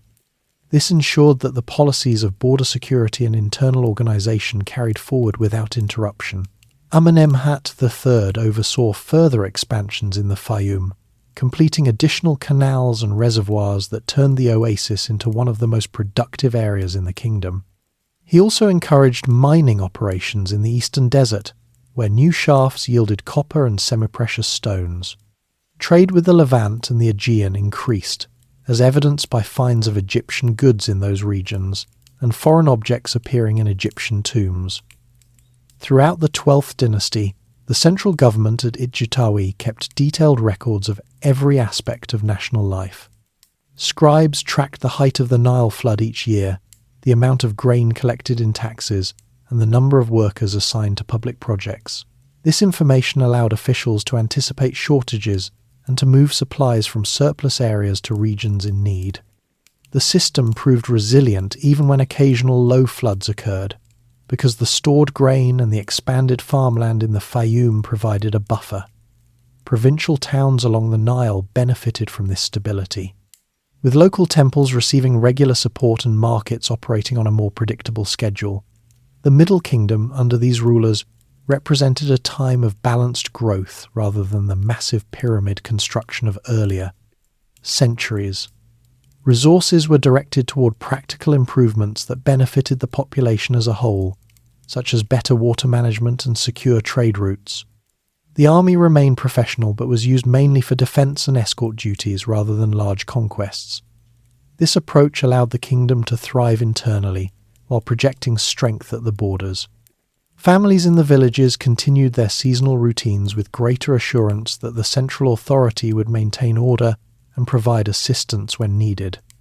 By the end of the 12th dynasty, the systems of administration, irrigation, and border defence had become firmly established. Amenemhat III's long reign concluded with the country in a prosperous condition, and the transition to the next ruler followed the now familiar pattern of co-regency. The capital at Ichtawi remained the hub of government, and the fortresses in Nubia continued to function under Egyptian control. The experience gained during this period of stability and expansion would serve the kingdom well in the years ahead, even as new challenges appeared on the horizon. The Middle Kingdom had demonstrated that a unified land could achieve lasting progress through careful planning and steady leadership, setting a standard that later generations would look back upon with respect. The reigns of Senusret III and his immediate successors therefore stand as a clear example of how the restored central authority channeled the country's resources into projects that strengthened both its defences and its agricultural base. The forts along the Nile, the expanded fields in the Fayum, and the streamlined bureaucracy all contributed to a period in which the two lands operated with a sense of shared purpose and practical achievement. The river continued to provide the foundation, but now the government's improvements ensured that its gifts reached more people and supported a more secure kingdom. FORIG. Influence and the Hyksoses, the 12th dynasty, drew to a close with the long and effective rule of Amenemhat III. The central government at Ichtawi continued to function, but the line of strong kings began to fade. The 13th dynasty that followed consisted of a rapid succession of rulers, many of whom held the throne for only a few years. These kings maintained the royal titles and the basic administrative framework, yet their short reigns limited their ability to launch major projects or respond decisively to emerging pressures. Officials in the provinces kept collecting taxes and managing irrigation as before, but the flow of reports to the capital slowed, and decisions often rested more with local governors. The Fayum irrigation system still produced surplus grain, and trade routes to Nubia and the Mediterranean remained open for a time. Yet the unity that had defined the Middle Kingdom started to loosen at the edges. In the eastern delta, a region long accustomed to contacts with people from the Levant, small groups of migrants from Western Asia began to settle in greater numbers. These newcomers, whom later Egyptian records would call the Hyksos, arrived gradually over several decades. They came as traders, herders, and skilled workers, bringing families and livestock across the Sinai. At first, they integrated into existing communities, adopting elements of Egyptian dress and language while keeping some of their own customs. Their leaders proved adept at local politics, forming alliances with Delta families and gaining control over key trading posts. By the middle of the 17th century BC, one Hyksos family had established itself firmly at a city called Avaris, which lay in the northeastern delta near the Mediterranean coast. From there they expanded their influence northward and westward, eventually claiming royal titles and forming what historians later grouped as the 15th dynasty. The Hyksos rulers at Avaris did not attempt to conquer the entire country at once. Instead, they focused on the fertile delta lands, where they could control the trade routes that brought goods from the Mediterranean and the Levant. They adopted many Egyptian royal practices, using the title of pharaoh, performing traditional offerings in local temples, and employing Egyptian scribes to keep records in the hieroglyphic script. Their capital at Avaris grew into a bustling centre, with palaces built in a style that blended Levantine and Egyptian architecture. Workshops there produced bronze tools and weapons using techniques brought from the East, and the court welcomed craftsmen who knew how to work with new materials. The Hyksos kings maintained diplomatic ties with cities in the Levant, exchanging letters and gifts that strengthened their position. One of the most lasting contributions of the Hyksos period was the introduction of new technologies that would shape Egyptian warfare and transport for centuries. They brought the horse and the light, two-wheeled chariot, which allowed for faster movement across the desert and the fields. Egyptian soldiers quickly learned to use these in their own forces, and the chariot became a standard part of military equipment. Bronze casting improved as well, producing harder and sharper tools and weapons than the copper ones used in earlier times. The Hyksos also introduced the vertical loom for weaving, which sped up textile production, and new styles of pottery that mixed Asian and Egyptian forms. These innovations spread gradually through the delta and into the valley as trade continued between the regions. While the Hyksos controlled the north, a separate line of rulers continued to govern from Thebes in the south. These kings of the 17th dynasty acknowledged the Hyksos as overlords in name only, paying occasional tribute while maintaining their own administration over the southern nomes. They strengthened their hold on the routes into Nubia, securing gold and other resources that helped sustain their court. The Theban rulers kept the old traditions alive, repairing temples and performing the rituals that linked them to the gods Amun and Montu. Their palace on the east bank of the Nile remained a centre of Egyptian culture, where scribes copied texts from earlier periods and artisans produced statues and reliefs in the familiar style. Yet the presence of a foreign dynasty in the north created an undercurrent of tension that grew with each generation. Relations between Avaris and Thebes were complicated. For much of the period, the two centres avoided open conflict, focusing instead on their own territories. Boats still moved up and down the Nile carrying grain, linen and other goods, and merchants from both regions met at border markets. The Hyksos kings sometimes sent messengers to Thebes with requests for cooperation on trade or shared irrigation projects, and the Theban rulers responded in ways that preserved their independence. Over time, however, the Theban kings began to view the division as unsustainable. They strengthened their military forces, training soldiers in the use of the new chariots and bronze weapons that had come from the north. Local governors in the south recruited more men from the villages, and the court at Thebes started to stockpile weapons and supplies. The growing tensions were reflected in the way scribes recorded events. Inscriptions from the south began to describe the Hyksos rulers with terms that suggested they were outsiders who had taken control of part of the land. At the same time, records from Avaris showed the Hyksos kings referring to themselves as legitimate pharaohs who protected the delta and its people. Ordinary Egyptians in the northern villages adapted to the new rulers, paying taxes in grain and labour while continuing to farm the land and worship at local temples. Families in the delta often intermarried with the settlers, creating households that combined Egyptian and Levantine traditions. In the south, people remained more closely tied to the Theban court, looking to their kings for leadership and protection. The Hyksos period also saw continued contacts with other regions beyond Egypt's borders. Traders from the Aegean and the Levant visited Avaris, bringing olive oil, wine and decorative objects that appeared in tombs of the elite. The Hyksos court sent expeditions to the Sinai for turquoise and copper, and they maintained fortresses along the eastern border to guard against further migrations. In the south, the Theban kings kept a close watch on Nubia, where local leaders sometimes challenged Egyptian control. These external links brought new ideas and goods into the country, enriching the material culture even as the political split persisted. By the later years of the 17th dynasty, the Theban rulers had grown bolder. Kings such as Seqenenre-Tau and his successor Kamose began to prepare for direct confrontation. They repaired old forts along the river and trained their troops in coordinated maneuvers using chariots. Messages were sent to potential allies in Nubia and the oases to the west, seeking support against the northern power. The Hyksos king Apepi, who ruled from Avaris at this time, responded by trying to form his own alliances and by sending letters that urged the Nubian leaders to attack the Thebans from the south. These diplomatic moves showed that both sides understood the strategic importance of the regions beyond the Nile Valley. The human impact of the divided rule was felt most directly in the border areas between north and south.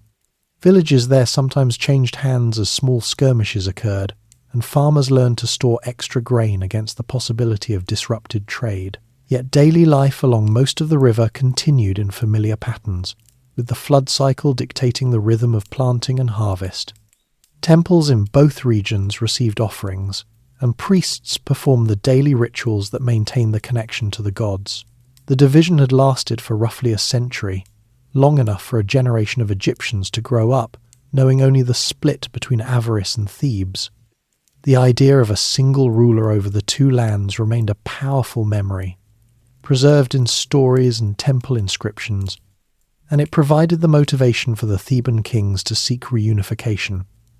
As the conflict approached, the Theban court became a centre of planning and resolve. Scribes recorded the movements of troops and the preparation of supply boats. Artisans produced new weapons and chariots in workshops near the palace. The kings themselves appeared in public ceremonies that reminded the people of their role as protectors of the land and restorers of order. The Hyksos, for their part, strengthened the defences around Osiris, adding walls and training their own chariot forces. The stage was set for a decisive series of campaigns that would determine whether the foreign influence in the north would continue or whether the southern rulers could drive it out and restore unity once more. The arrival and rule of the Hyksos, therefore, represented a significant chapter in which external elements entered Egyptian society and left lasting marks on technology and trade. Their time in the Delta introduced practical advances that the Egyptians adapted and improved, while the political split created the conditions for a new effort at reunification. The tensions that built between Osiris and Thebes were not constant warfare, but a slow accumulation of grievances and ambitions that would soon lead to open conflict. The river still linked the entire land, yet now it also marked the boundary between two different centres of power, each claiming legitimacy in its own way. This period of foreign influence and divided rule tested the resilience of Egyptian institutions and prepared the way for the strong response that would follow from the south. The experiences of these decades showed how the kingdom could absorb new people and ideas without losing its core identity. Temples continued to function, scribes kept records, and farmers tended the fields under whichever authority claimed their loyalty at the moment. The Hyksos had become part of the Egyptian landscape, ruling in Egyptian style while bringing fresh skills that enhanced the country's capabilities. Yet the desire for unity, rooted in the traditions of earlier centuries, remained strong in the south. As the Theban kings gathered their forces, the long era of the Second Intermediate Period was approaching its end, and the next phase would bring a renewed drive to expel the Hyksos and establish a new dynasty that would lead Egypt into its most expansive era, the Wars of Liberation. The tension between Thebes and Osiris had built steadily through the later years of the 17th dynasty, and it fell to a young king named Ahmose to turn that tension into decisive action. Ahmose came to the throne after the death of his brother Kamose, who had already begun probing attacks against Hyksos positions in the Middle Valley. Ahmose was still in his teens when he took full command, but he had been prepared by years of training alongside experienced officers. His mother, Ahotep, played an important supporting role during his early reign, helping to keep order in the southern nomes while her son organised the campaign in the north. From the palace at Thebes, Ahmose directed the gathering of troops from every loyal nome, drawing farmers, boatmen and craftsmen who answered the call to serve the crown. Supply boats were loaded with grain, dried fish and weapons, and the royal workshops produced additional bronze spearheads and arrow tips using the techniques that had entered the country during the Hyksos period. Ahmose began his advance by securing the area just north of Thebes, clearing any remaining pockets of resistance and ensuring that supply lines remained open. He then moved methodically northward along the Nile, capturing key towns and forts that the Hyksos had used to control movement on the river. Each captured position was placed under a trusted Egyptian commander, and local officials were confirmed in their roles if they swore loyalty to the Theban king. The campaign stretched over several years, with the army returning to Thebes during the height of the flood season to rest and resupply before pushing forward again. Ahmose used both land forces and a fleet of boats that could transport troops quickly and deliver supplies directly to the front. The chariot units, now fully integrated into the Egyptian army, provided speed and mobility that allowed the king to outmaneuver Hyksos defenders. The decisive phase of the war centered on the siege of Osiris itself. Ahmose's forces surrounded the Hyksos capital, cutting off its access to the sea and blocking the main roads. The siege lasted several months, with Egyptian troops making repeated assaults on the walls, while defenders inside used the new bronze weapons and chariots to hold their ground. Ahmose coordinated the effort from a forward camp, receiving daily reports from his officers and adjusting tactics as conditions changed. Eventually the pressure became too great, and the Hyksos ruler Kamudi agreed to terms that allowed his people to leave the city and withdraw toward the northeast. The Egyptian army entered Avaris in an orderly manner, and Ahmose immediately set about restoring Egyptian administration in the delta. He appointed officials from Theban families to key positions and ordered the repair of temples and canals that had suffered during the years of divided rule. With the northern capital secured, Ahmose turned his attention to the borders. He led a campaign into southern Palestine to pursue any remaining Hyksos forces and to prevent them from regrouping. Egyptian troops reached as far as the town of Sharuhan, where they captured the last significant stronghold and secured the eastern approaches to the delta. These actions ensured that the threat from the northeast would not return quickly. At the same time, Ahmose sent expeditions south into Nubia to reassert control over the gold mines and trade routes that had grown less secure during the period of division. The Nubian campaigns were shorter but effective, and they brought back resources that helped rebuild the royal treasury. Once the fighting ended, Ahmose focused on restoring the unity of the two lands in practical ways. He travelled through the country, visiting Memphis and other important centres to confirm the loyalty of local governors and to inspect the condition of the fields and irrigation works.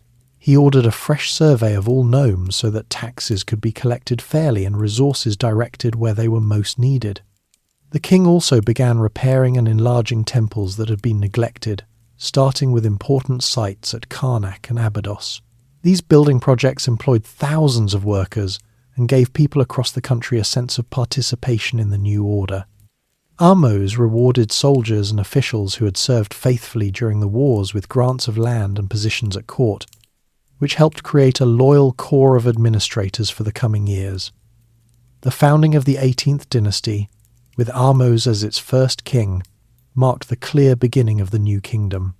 He established Thebes as the main religious and political centre, while Memphis remained important for administration and as a base for northern affairs. The court developed new departments to handle the increased volume of records that came with reunification, and scribes once again used a standardized dating system based on the king's regnal years. Ahmose married his sister Ahmose Nefertari, who became an influential queen and later served as regent for their son. This royal family provided continuity and helped stabilize the early years of the new dynasty. Ahmose's military successes also allowed the kingdom to resume larger-scale trade. Boats once again sailed regularly to the Levant for cedar wood and to the Red Sea coast for incense and exotic goods. The increased resources supported the rebuilding effort and allowed artisans to resume producing fine statues, reliefs and jewellery. The introduction of the horse and chariot during the Hyksos period was now fully absorbed into Egyptian society, with royal stables established near the palaces and training programs for drivers and archers. These new capabilities strengthened the army, which Ahmose reorganized into more professional units that could respond quickly to threats on any border. Throughout the country, the end of the wars brought a return to the familiar agricultural cycle. Farmers in the delta and the valley planted their fields after the flood with greater confidence that the harvest would reach the royal storehouses without interference. Villages repaired homes and canals damaged during the conflict, and local temples resumed their regular festivals. The king's name began to appear on stelae set up in towns from Nubia to the Mediterranean, reminding people that a single ruler once again governed the entire land. Children born in the early years of Ahmose's reign grew up hearing stories of the liberation campaigns, which reinforced their sense of belonging to a restored kingdom. Ahmose ruled for about 25 years after the fall of Avaris, giving the new dynasty time to take firm root. In his later reign, he focused on internal development, ordering the construction of a new royal residence area at Thebes and supporting the expansion of the Temple of Amun at Karnak. He also ensured that the mortuary cult for his predecessors was maintained, linking the new dynasty to the traditions of earlier kings. When Ahmose died, the throne passed smoothly to his son Amenhotep I, who continued the policies of border security and temple building. The transition demonstrated that the systems put in place during the Wars of Liberation were already functioning effectively. The wars that Ahmose led had been fought with a clear purpose: to remove foreign control from Egyptian soil and to restore the unity that had defined the country for most of its history. The conflict was not a sudden explosion, but the result of years of preparation, careful campaigning, and determined leadership. The technologies the Hyksos had introduced were kept and improved, while the political division was brought to an end. The new kingdom that emerged from these campaigns would become the most expansive and powerful phase of ancient Egyptian civilization, with a professional army, a strong central court, and far-reaching trade networks. Ahmose's achievement lay in combining military skill with administrative wisdom. He knew that victory on the battlefield had to be followed by fair governance and economic recovery if the unity was to last. His careful treatment of the delta after the siege, his confirmation of local officials, and his investment in temples and irrigation all helped heal the divisions created by the Hyksos period. The Queen Ahotep and later Ahmose Nefertari provided additional stability, showing that royal women could play essential roles in both military and civil affairs. The 18th dynasty therefore began on a foundation of restored order and renewed confidence. As the years after the liberation passed, the memory of the wars remained alive in official inscriptions and popular stories. Soldiers who had marched with Ahmose received honours and land, and their families took pride in the part they had played. The chariot forces that had proven so effective became a symbol of the new military strength, and the bronze weapons produced in Egyptian workshops equipped a standing army that could defend the borders without relying on temporary levies. The river once again served as a single highway linking the entire kingdom, with boats carrying grain, troops, and building stone under the protection of a unified government. The successful conclusion of the Wars of Liberation therefore marked more than the expulsion of the Hyksos. It represented the reassertion of Egyptian control over its own destiny and the opening of a new era in which the country would project its power far beyond the Nile Valley. Ahmose had not only driven out the foreign rulers but had also rebuilt the institutions needed for long-term stability. The new kingdom was now underway, with Thebes as its religious heart, and a king who understood both the demands of war and the requirements of peaceful rule. The land that had been divided for more than a century stood united again, ready to enter its period of greatest imperial reach under the pharaohs who would follow Ahmose's example. Empire and conquest with the new kingdom, firmly established under the early kings of the 18th dynasty. The throne passed through a sequence of rulers who continued the work of securing borders and rebuilding internal strength. After Ahmose and his immediate successors, the line reached Thutmose II, whose death left a young son, Thutmose III, as the nominal heir. For the first 22 years of the boy's reign, real authority rested with his stepmother and aunt, Hatshepsut, who ruled as pharaoh in her own right. During that time, the court at Thebes focused on trade expeditions and temple construction rather than large military campaigns. When Hatshepsut died, Thutmose III, now in his early 20s, took sole control and immediately turned his attention to the northeastern territories where local rulers had grown restless and formed coalitions against Egyptian influence. Thutmose III had spent his years under the regency training. As a soldier and administrator, he understood the importance of a strong army equipped with chariots and bronze weapons, and he had studied the geography of the lands beyond the Sinai. In the first year of his independent rule, he assembled a large force at the border fortress of Charu and marched toward Gaza, which served as the gateway into the region known as Retjenu. From there, the army moved northward along the coast, before turning inland toward the city of Megiddo, where a coalition of Canaanite princes had gathered under the leadership of the ruler of Kadesh. Thutmose III faced a choice of routes: a long, safe road around the Carmel Ridge or a narrow, risky pass directly through the mountains. He chose the direct path despite the advice of his officers, moving his troops in single file through the defile. The surprise was complete. The enemy forces, expecting the longer route, were caught off guard, and the Egyptian army emerged onto the plain north of Megiddo ready for battle. The fighting at Megiddo lasted through the day, with Egyptian chariots charging the enemy lines while infantry supported from the flanks. By evening the coalition had broken, and many of the opposing leaders fled into the city, which then endured a siege of 8 months. When Megiddo finally surrendered, Thutmose III accepted the submission of the princes, collected a large quantity of weapons, chariots, and horses as tribute, and installed loyal governors in the captured towns. He did not destroy the city or slaughter its people.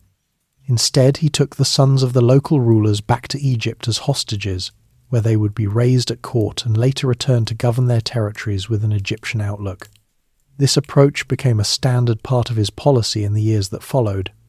Over the next 2 decades, Thutmose III conducted at least 16 more campaigns into the northeast, moving systematically through the coastal cities and inland valleys of what is now Lebanon and Syria.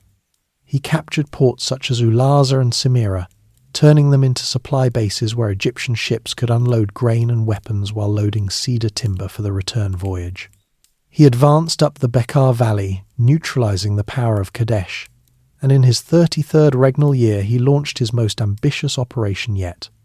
Pontoon boats were built in sections, loaded onto ox carts, and transported across Syria so the army could cross the Euphrates River.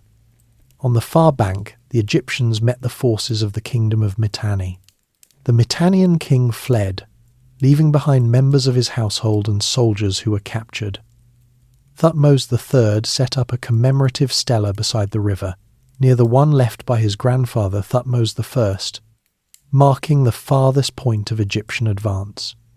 These campaigns were not continuous wars of destruction but carefully planned operations that combined fighting with administration. After each season's battles, the king returned to Thebes to celebrate triumphs and dedicate portions of the captured goods to the temple of Amun at Karnak. Scribes travelling with the army, led by the royal scribe Tianeni, recorded the events in detail. These annals were later carved on the walls of the temple, providing a day-by-day account of marches, councils of war, and the quantities of tribute received. The lists included gold, silver, bronze, timber, cattle, grain, and even exotic animals and plants that Thutmose III brought back to Egypt. The wealth that flowed into the royal treasury supported further building projects and allowed the court to maintain a large professional army. To hold the newly won territories, Thutmose III established a network of garrisons at strategic points along the coast and in the highlands. Egyptian overseers, titled Overseers of Foreign Lands, resided in key cities and collected regular tribute from the local vassal rulers. These vassals swore oaths of loyalty and sent their sons to Egypt for education, ensuring that the next generation of leaders would remain friendly to the pharaoh. Fortresses were strengthened or newly built, and roads were improved to allow faster movement of troops and supplies. The system reduced the need for constant large-scale campaigning after the initial conquests, allowing the king to focus on consolidation in his later years. In the south, Thutmose III reaffirmed Egyptian control over Nubia, extending the boundary as far as the area near Napata. He built a temple to Amun there, and employed local Nubian workers in the gold mines that now supplied much of the kingdom's wealth. The tribute from Nubia, combined with the riches from the northeast, created a level of prosperity that supported artisans, scribes, and priests across the country. Boats travelled regularly between Thebes and the delta, carrying grain from the north to feed the growing population and luxury goods from abroad to adorn the temples and palaces. Thutmose III also attended to internal administration. He reorganized the bureaucracy so that the vizier in Thebes and another in Memphis could coordinate more effectively with the provincial governors. Taxes were assessed more accurately based on updated surveys of farmland, and the royal granaries held reserves that could be distributed during years of low flood. The king encouraged the development of new skills among craftsmen, particularly in glassmaking and metalworking, which benefited from the influx of raw materials from the empire. Temples throughout the land received support, with the greatest attention given to Karnak, where Thutmose III added halls, obelisks, and a festival court decorated with images of the foreign plants and animals he had brought back from his campaigns. By the final 12 years of his reign, Thutmose III had largely completed the military phase of his rule. He appointed his son Amenhotep II as co-regent to ensure a smooth transition, and he spent more time at home overseeing building projects and receiving envoys from distant lands. Gifts arrived from Crete, Cyprus, Babylonia, Assyria, and the Hittites, reflecting Egypt's new status as the dominant power in the region. Tombs of high officials from this period show scenes of foreign delegations presenting tribute before the pharaoh, a visual record of the empire's reach. Thutmose III died after a reign of 54 years and was buried in the Valley of the Kings on the West Bank at Thebes. His mortuary temple and the many monuments he left behind preserved the memory of his achievements. Later generations remembered him as a great warrior and a capable administrator who had expanded the borders without exhausting the country's resources. The systems he put in place for governing the empire continued to function under his successors, bringing steady tribute that supported the building programs and cultural life of the new kingdom at its height. The empire, created by Thutmose III, stretched from the Euphrates in the north to the fourth cataract of the Nile in the south. It was not a single centralized state, but a collection of vassal territories linked by loyalty to the pharaoh, military garrisons, and regular flows of goods. This arrangement brought new ideas, materials, and people into Egypt, while allowing the core institutions along the Nile to remain distinctly Egyptian. The professional army, the improved administration, and the wealth from tribute all contributed to a period of stability and confidence that would last for generations. Thutmose III's approach combined bold military strategy with careful political management. He led from the front in battle, yet treated conquered peoples with measured humanity, preferring integration over destruction. His annals at Karnak and the network of governors he established provided the framework that kept the empire functioning long after his death. The river that had always united the two lands now served as the central artery of a much larger domain, with boats carrying not only grain and stone, but also the products of distant regions that enriched every level of society. The era of conquest under Thutmose III therefore represented the peak of Egyptian territorial power. The king had taken the momentum gained from the wars of liberation and channeled it into a structured empire that brought security and prosperity to the homeland. His successors would inherit a strong position, though maintaining it would require continued attention to both borders and internal affairs. For the time being, however, the land along the Nile enjoyed the benefits of victory and wise governance, with the temples at Karnak standing as permanent witnesses to the achievements of a ruler who had extended Egyptian influence farther than any before him. Hatshepsut and Akhenaten, the empire built through years of careful campaigning, brought a steady flow of tribute and resources that allowed the 18th dynasty to turn its attention inward once more. One ruler who had already demonstrated how such stability could support ambitious projects was Hatshepsut, who had taken the throne as pharaoh after serving as regent for her stepson Thutmose III. She governed for more than 20 years in her own right, directing affairs from the palace at Thebes while maintaining the systems of administration that kept the nomes supplied and the borders secure. Hatshepsut came from a family that valued tradition yet was open to innovation, and she surrounded herself with capable officials who understood both the practical needs of the kingdom and the importance of public works that reinforced royal authority. Early in her independent rule, Hatshepsut focused on restoring and enlarging temples across the land, particularly at Karnak, where she added new gateways and shrines dedicated to Amun. She also ordered the quarrying of 2 large obelisks from the granite quarries at Aswan, which were transported by river barge and erected at Karnak to mark her devotion to the gods. These projects employed teams of skilled stoneworkers and labourers who had gained experience during earlier building phases, and they helped employ people from villages along the Nile during the flood season when farm work paused. Hatshepsut's court kept detailed records of the materials used and the workers fed from royal storehouses, ensuring that the efforts ran smoothly and that the surplus from the empire supported every stage. One of the most notable undertakings during her reign was the expedition to the land of Punt, a region far to the south along the Red Sea coast that supplied incense, ebony, and exotic animals. Hatshepsut assembled a fleet of 5 large ships fitted with sails and oars, each capable of carrying a full crew and cargo. The expedition sailed from a port on the Red Sea, guided by experienced captains who had traded in southern waters before. When the ships returned after several months, They brought back live myrrh trees with their roots carefully packed in baskets, along with gold, ivory, leopard skins, and sacks of fragrant resin. The trees were planted in the gardens of Hatshepsut's mortuary temple, where they thrived and provided a continuing supply of incense for temple rituals.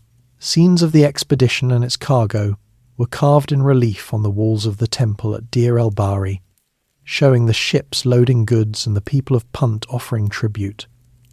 The mortuary temple Hatshepsut, built for herself at Deir el-Bahri, stood on the west bank opposite Thebes, set against the cliffs in a series of 3 rising terraces connected by ramps. Architects designed it with rows of columns that created shaded walkways, and the walls featured inscriptions praising the queen's achievements and her close relationship with the gods.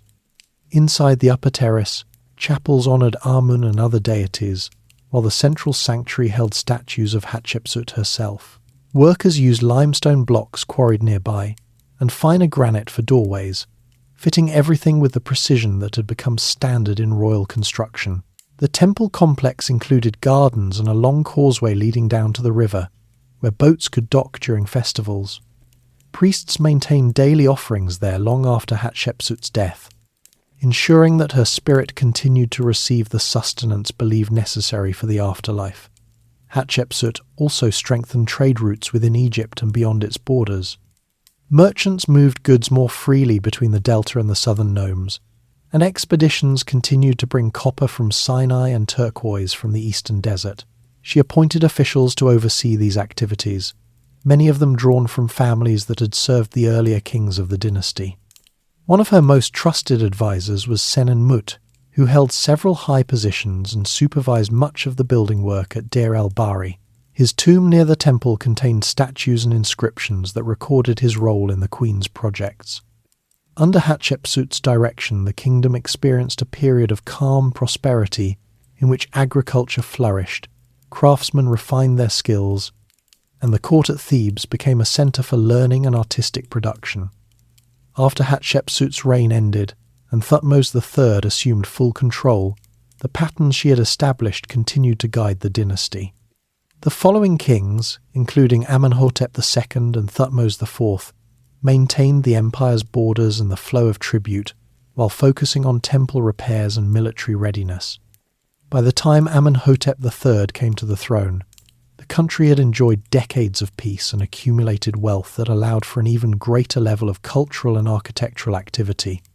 Amenhotep III ruled for nearly 40 years, during which he oversaw the construction of massive temples and palaces, many of them at Thebes and Memphis. He married a commoner named Tiye, who became a powerful queen and whose influence helped shape court policies. Their son, who would later take the name Akhenaten, grew up in this environment of abundance and royal ritual. Akhenaten's early years as co-regent with his father followed the traditional ways, but after he became sole ruler, he began to introduce changes that altered the religious landscape of the kingdom. He promoted the worship of a single deity, the Aten, represented as the sun disk with rays ending in hands that offered life to the king and his family. This focus on the Aten gradually replaced the older cults of Amun and other gods in the official ceremonies at court. Akhenaten changed his own name from Amenhotep, meaning Amun is satisfied, to Akhenaten, meaning effective for the Aten. He ordered the construction of new temples dedicated solely to the Aten, first at Karnak and then in a completely new city he founded midway between Thebes and Memphis. The new capital, called Akhetaten or Horizon of the Aten, was built on a stretch of desert land on the east bank of the Nile. Planners laid out a main road that ran parallel to the river, with palaces, administrative buildings, and open-air temples spaced along it. The temples featured wide courts where the sun could shine directly on altars, without the enclosed sanctuaries typical of earlier designs. Families of officials and craftsmen moved to the city with the king, and the population grew quickly as supply boats arrived daily with food and building materials. Akhenaten and his queen Nefertiti appeared frequently in public processions along the main road, riding in chariots and distributing gifts to favoured courtiers. Artisans working in the city developed a new style of sculpture and painting, that showed the royal family in more relaxed, intimate poses, with elongated features and rounded bellies that emphasized life and movement rather than the formal stiffness of older royal images.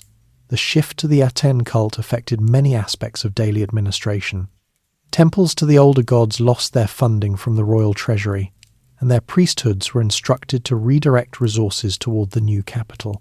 Scribes began to use a simplified form of the language in official records, making documents easier to read and write. The king composed hymns praising the Aten as the creator of all life, and these texts were copied and displayed in tombs and temples around Akhenaten. Yet the changes did not extend evenly across the entire country. In the provinces, farmers continued to plant and harvest according to the Nile's cycle, and local officials kept the irrigation canals clear even as the focus of royal attention moved north. Akhenaten's reign lasted 17 years, during which the court at Akhenaten maintained close control over foreign correspondence. Letters from vassal rulers in the northeast arrived regularly, written on clay tablets in the diplomatic language of the time, and the king's scribes replied with instructions on maintaining order in the empire. Some letters complained of unrest or requests for military aid, showing that the empire still required active management even as the king concentrated on religious matters at home. Nefertiti played a prominent role in the new ceremonies, often shown alongside Akhenaten performing offerings to the Aten.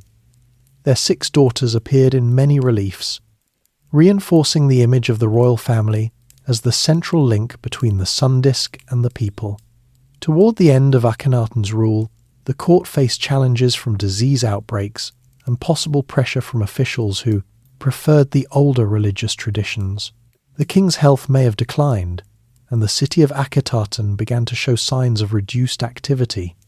When Akhenaten died, the throne passed first to a short-lived successor and then to a young king named Tutankhamun, who soon changed his name to Tutankhamun and moved the court back to Thebes. The new administration restored support to the traditional temples and gradually abandoned the city at Akhenaten, which was left to the desert sands. The religious experiment ended, but the art and ideas developed during those years left traces in later works, and the correspondence found at the site provided later generations with a clear picture of how the empire had been governed. The period that included Hatshepsut's steady leadership and Akhenaten's bold reforms showed the range of possibilities within the 18th dynasty.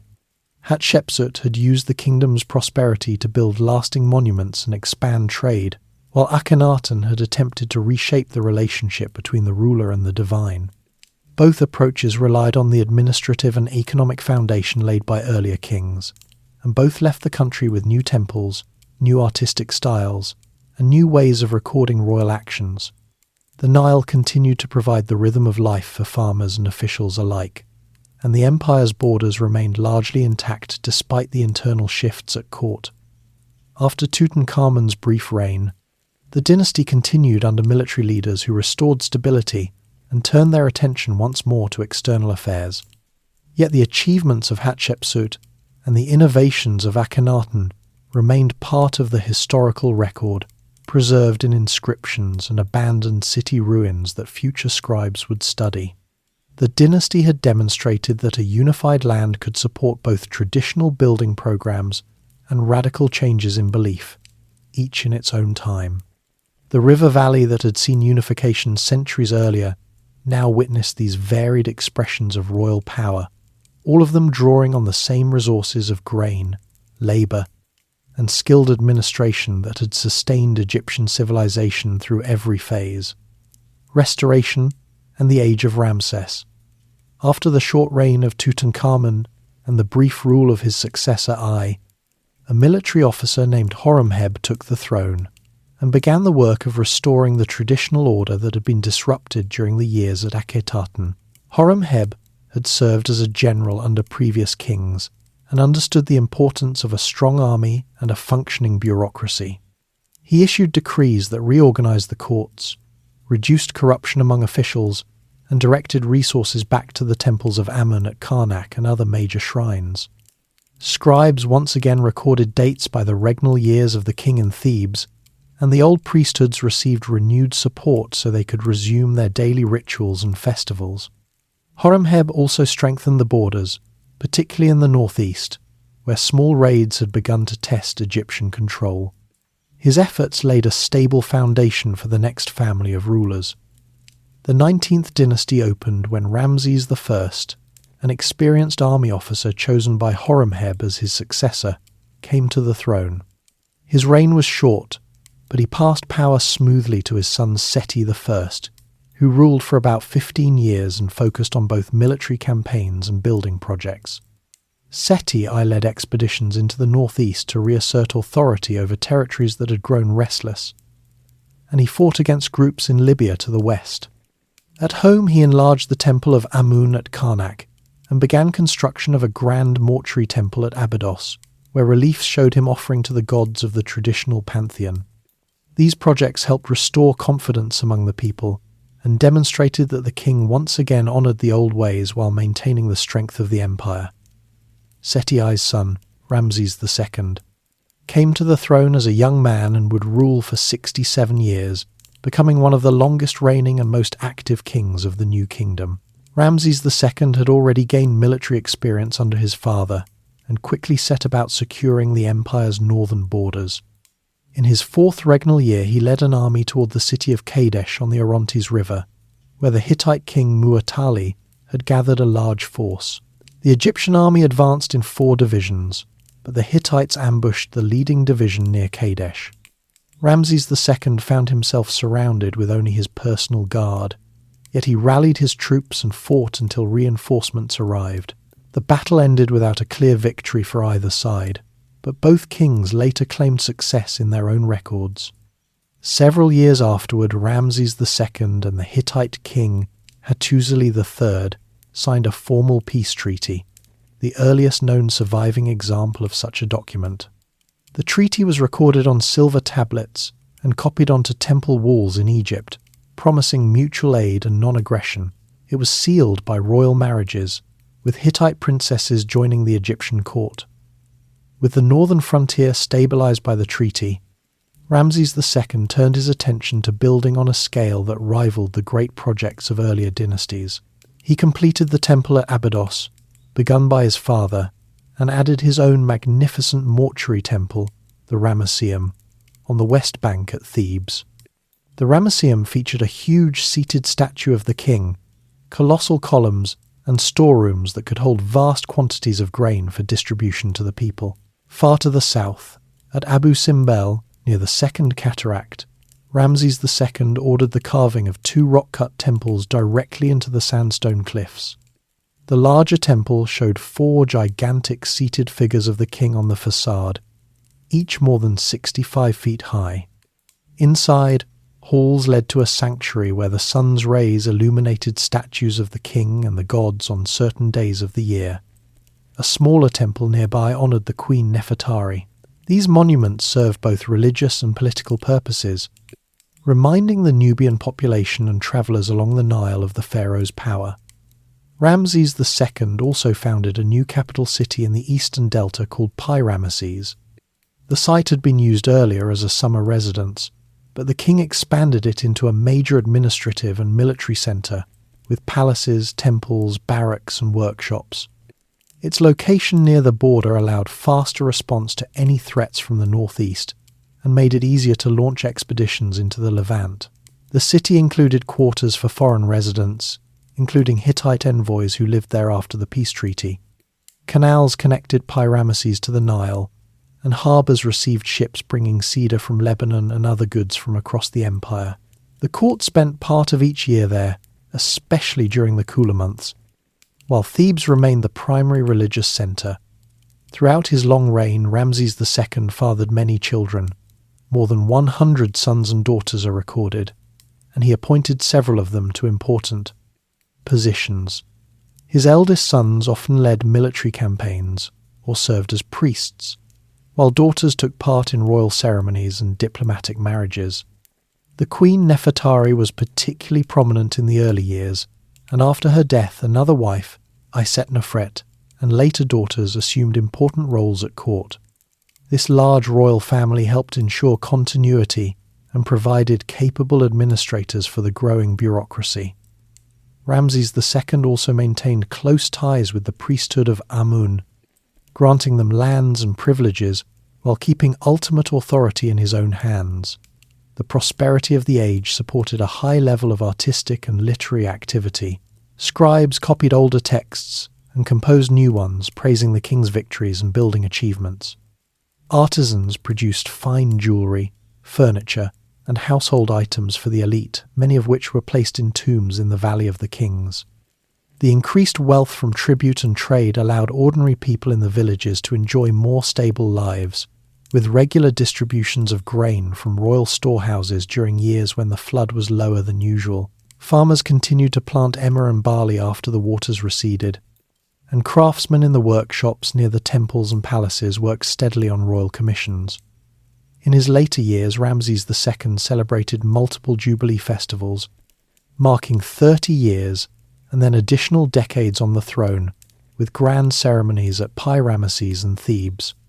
These events included processions, offerings to the gods, and public distributions of food and gifts. The king appeared in public wearing the double crown and carrying the traditional symbols of rule, reinforcing the idea that he maintained the order of the two lands. Foreign envoys attended the jubilees, bringing tribute and acknowledging Egyptian dominance. By the time Ramses II died at about 90 years old, he had outlived many of his sons, and the throne passed to his 13th son, Merneptah. Merneptah faced immediate challenges on the western border, where a coalition of Libyan tribes and groups from the Mediterranean islands, later called the Sea Peoples, attempted to enter the delta. He defeated them in a major battle in his 5th regnal year, recording the victory on a stela that also mentioned a campaign in Canaan, where the name Israel appears for the first time in Egyptian records. Merneptah maintained the peace treaty with the Hittites and continued the building programs on a smaller scale, but the long reign of his father had set a high standard that later kings found difficult to match. The age of Ramses II therefore represented the last great flourishing of the new kingdom's power and confidence. His military campaigns, diplomatic successes, and monumental building projects left a lasting imprint on the landscape from the Delta to Nubia. The peace treaty with the Hittites brought decades of stability along the northern frontier, while the new capital at Ramesses strengthened control over the eastern approaches. Temples and statues bearing his name stood as visible reminders of royal authority for centuries afterward. The systems of administration, taxation, and military organization that had developed since the early 18th dynasty reached their fullest expression during his reign, supporting both external security and internal prosperity. After Merneptah, the 19th dynasty continued for a few more reigns, but the country began to face increasing difficulties with lower Nile floods, reduced tribute from the empire, and pressure from groups along the borders. Yet the memory of Ramses II endured, and later kings often took his name in the hope of reviving the strength he had shown. His long life and active rule had given the kingdom a period of remarkable stability and grandeur that would be remembered as one of the high points of ancient Egyptian history. The river continued to flow through the heart of the land, sustaining the fields and carrying boats between the great cities, while the monuments he left behind stood guard over the achievements of an era when one king could direct the resources of a vast domain toward works that endured for millennia, decline, and invasions. After the long and active rule of Ramses II and the shorter reign of his son Merneptah, the 19th dynasty came to an end with a series of brief kings who struggled to maintain the same level of control. The early years of the 20th dynasty brought one final strong ruler in the form of Ramses III, who faced immediate threats from groups known as the Sea Peoples. These migrants and warriors from the Mediterranean islands and coastal regions had already disrupted trade and settlements across the eastern Mediterranean. In his 8th regnal year, Ramses III prepared the Egyptian army and navy to meet them on two fronts. The land forces clashed along the eastern border, while the fleet engaged the invaders at the mouths of the Nile. Egyptian chariots and archers broke the enemy formations, and the ships used grappling hooks to pull enemy vessels close for hand-to-hand fighting. The victory was recorded in detail on the walls of Ramses III's mortuary temple at Medinet Habu, where scenes showed the king overseeing the battles and the defeated sea peoples being led away as captives. Some of the prisoners were settled in military colonies within Egypt, where they served in the army and introduced new skills in metalworking. Ramses III also dealt with a Libyan incursion in his 6th year, defeating a coalition that had crossed the Western Desert. These campaigns secured the borders for a time, but they drained resources that the treasury could ill afford. The cost of maintaining a large standing army and repairing damage from earlier low floods added to the strain. Toward the end of his 31-year reign, economic difficulties appeared more clearly. Workers at the royal tomb sites near Thebes went on strike when their monthly grain rations arrived late. Officials resolved the dispute by distributing emergency supplies from temple storehouses, but the incident showed that the central government was having trouble keeping the regular flow of payments to its employees. Scribes recorded the event in official journals, noting the names of the foremen and the exact amounts owed. Despite these problems, Ramses III continued building at Medinet Habu, adding a large enclosure wall and decorative reliefs that celebrated his victories and reinforced the image of a strong pharaoh protecting the land. After Ramses III's death, the throne passed through a line of 8 more kings, all named Ramses, whose reigns grew progressively shorter and less effective. The empire in the northeast began to slip away as local rulers in Canaan and Syria stopped sending regular tribute and asserted greater independence. Egyptian garrisons in those regions were reduced or withdrawn, and the flow of cedar wood and other goods from the Levant slowed to a trickle. In Nubia, the southern forts remained under Egyptian control a while longer, but the gold mines produced less as the easier deposits were exhausted. At home, the administration in Thebes and the Delta faced growing challenges from powerful priests and local officials who controlled large estates and temple lands. The high priest of Amun at Karnak, Herihor, held both religious and military titles and effectively governed the southern part of the country. His family intermarried with the royal line, further blurring the lines between priesthood and kingship. By the end of the 20th dynasty, the central authority had weakened enough that the country split once more into northern and southern centres of power. The last Ramses, Ramses XI, ruled in name only, while real decisions rested with officials in Thebes and a new leader named Smendes, who established himself at Tanis in the eastern delta. When Ramses II died, Smendes took the throne as the first king of the 21st dynasty and moved the royal residence to Tanis. The new capital was built using stone blocks transported from older sites, including Pi-Ramesses, and it became the political centre for the north.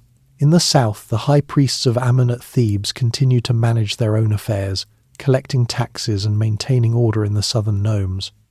The two regions cooperated on matters of trade and irrigation, but the unified command that had marked the height of the new kingdom was gone. Kings in Tanis and high priests in Thebes exchanged letters and occasional marriages to keep relations smooth, yet each operated with considerable independence. The third intermediate period that followed lasted roughly 4 centuries and saw a series of dynasties with mixed Egyptian and foreign origins. Libyan groups who had settled in the western delta during earlier decades gradually rose to prominence. One Libyan chief named Shoshenku seized the throne around 945 BC and founded the 22nd dynasty. He ruled from Bubastis in the delta and appointed his son as high priest of Amun at Thebes to keep the south aligned with his policies. Shoshenku even led a campaign into Canaan, reaching Jerusalem and collecting tribute that helped replenish the royal treasury. His successors continued to balance power between the delta and the valley, but over time the Libyan kings faced challenges from rival families within their own ranks. Local princes in the delta cities such as Leontopolis and Sais declared their own independent lines, creating overlapping claims to the throne. During these decades, the priesthood at Thebes grew even stronger. Some high priests effectively acted as rulers of Upper Egypt, issuing decrees and leading their own small military forces. Temples in the south received generous land grants and operated as self-contained economic units with their own workshops, farms, and storehouses. In the north, the kings at Tanis and later Bubastis focused on maintaining trade contacts with the Levant and the Mediterranean. Ships continued to sail from the delta ports, bringing in timber and metals, but the quantities were smaller than in earlier centuries. Nubia, once tightly controlled, began to develop its own centres of power.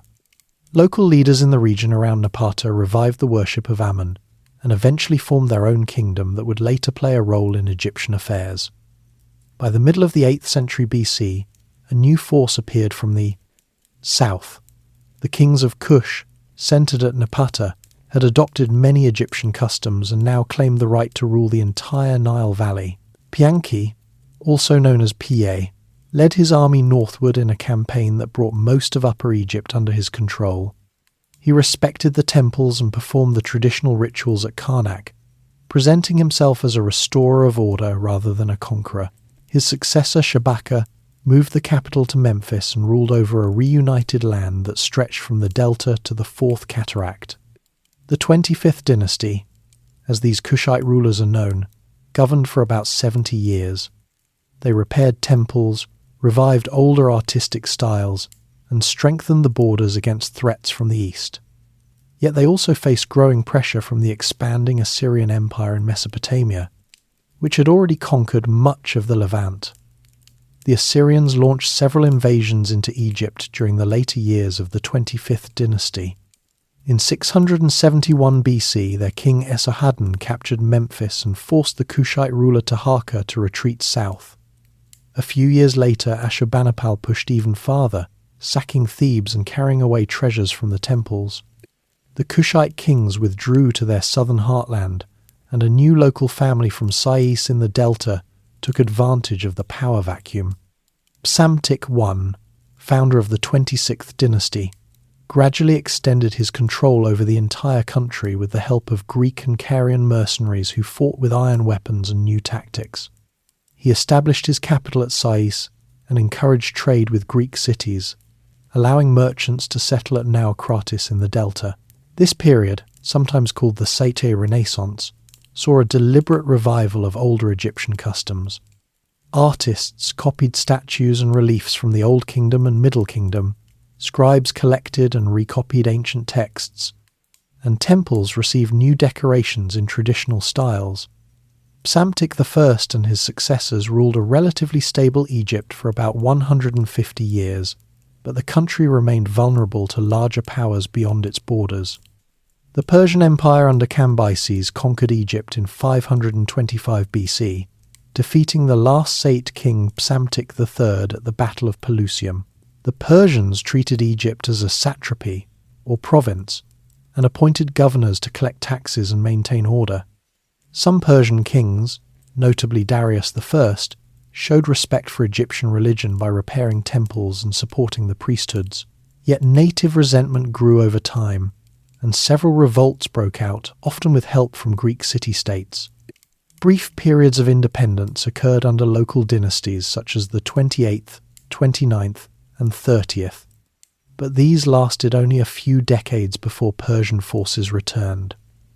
Throughout the Third Intermediate Period and the years of foreign rule, ordinary life along the Nile continued much as it had for centuries. Farmers planted their fields after the flood, scribes kept records in the temples and administrative centres, and craftsmen produced goods for local markets and royal courts. The division of the country into northern and southern spheres meant that taxes and labour were directed to whichever authority held power in each region, but the basic systems of irrigation and grain storage remained intact. Temples served as important economic and social hubs, offering work and protection to people in times of uncertainty. The introduction of new groups, whether Libyan settlers, Kushite officials, or Greek mercenaries, added fresh elements to society without erasing the core Egyptian identity that had endured for so many generations. The repeated invasions and shifts in power reflected the changing balance of forces in the wider Mediterranean and Near Eastern world. Egypt's wealth and strategic location made it a tempting target, while internal divisions among its own elites prevented a unified defence. The river that had once supported a single strong kingdom now flowed through a land that was frequently contested by outside powers. Yet even under foreign rulers, the temples continued their rituals, the fields produced their harvests, and the people adapted to each new government while preserving their language, writing, and religious traditions.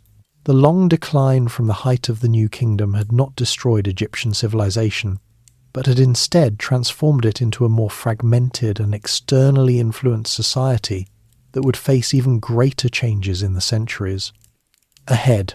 By the time the Persians returned for a second period of rule in the 4th century BC, the stage was set for one final major conquest that would bring the era of independent ancient Egyptian rule to a close.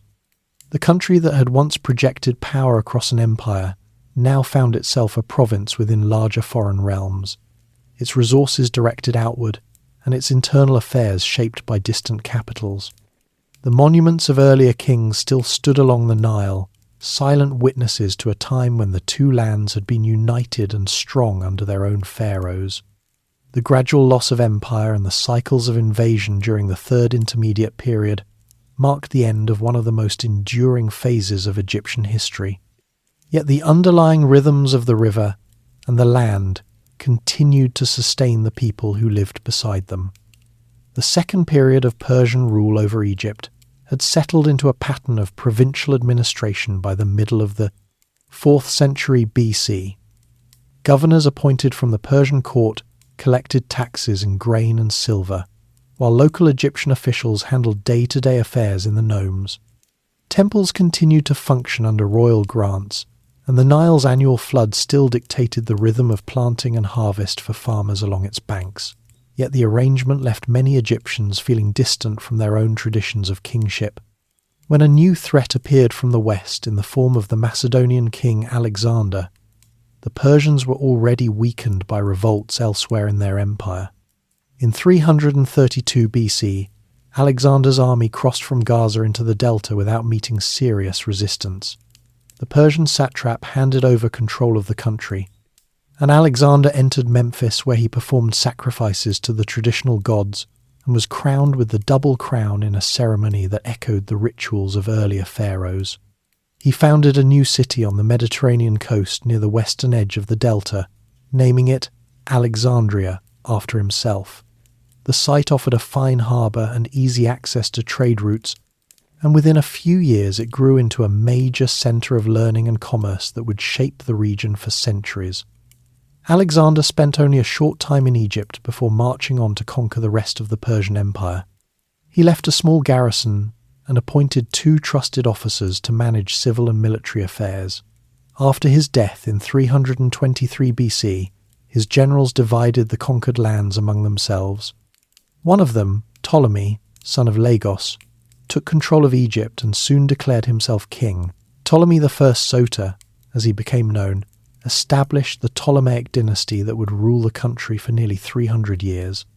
He and his successors governed from Alexandria, blending Greek administrative methods with Egyptian royal customs. They kept the ancient title of pharaoh, appeared in traditional regalia on temple walls, and supported the priesthoods with land grants and building projects. At the same time, they introduced Greek as the language of court and government, founded libraries and schools that attracted scholars from across the Mediterranean, and encouraged Greek settlers to farm new land reclaimed from marshes in the Fayum. The early Ptolemies expanded the kingdom's influence through diplomacy and occasional warfare.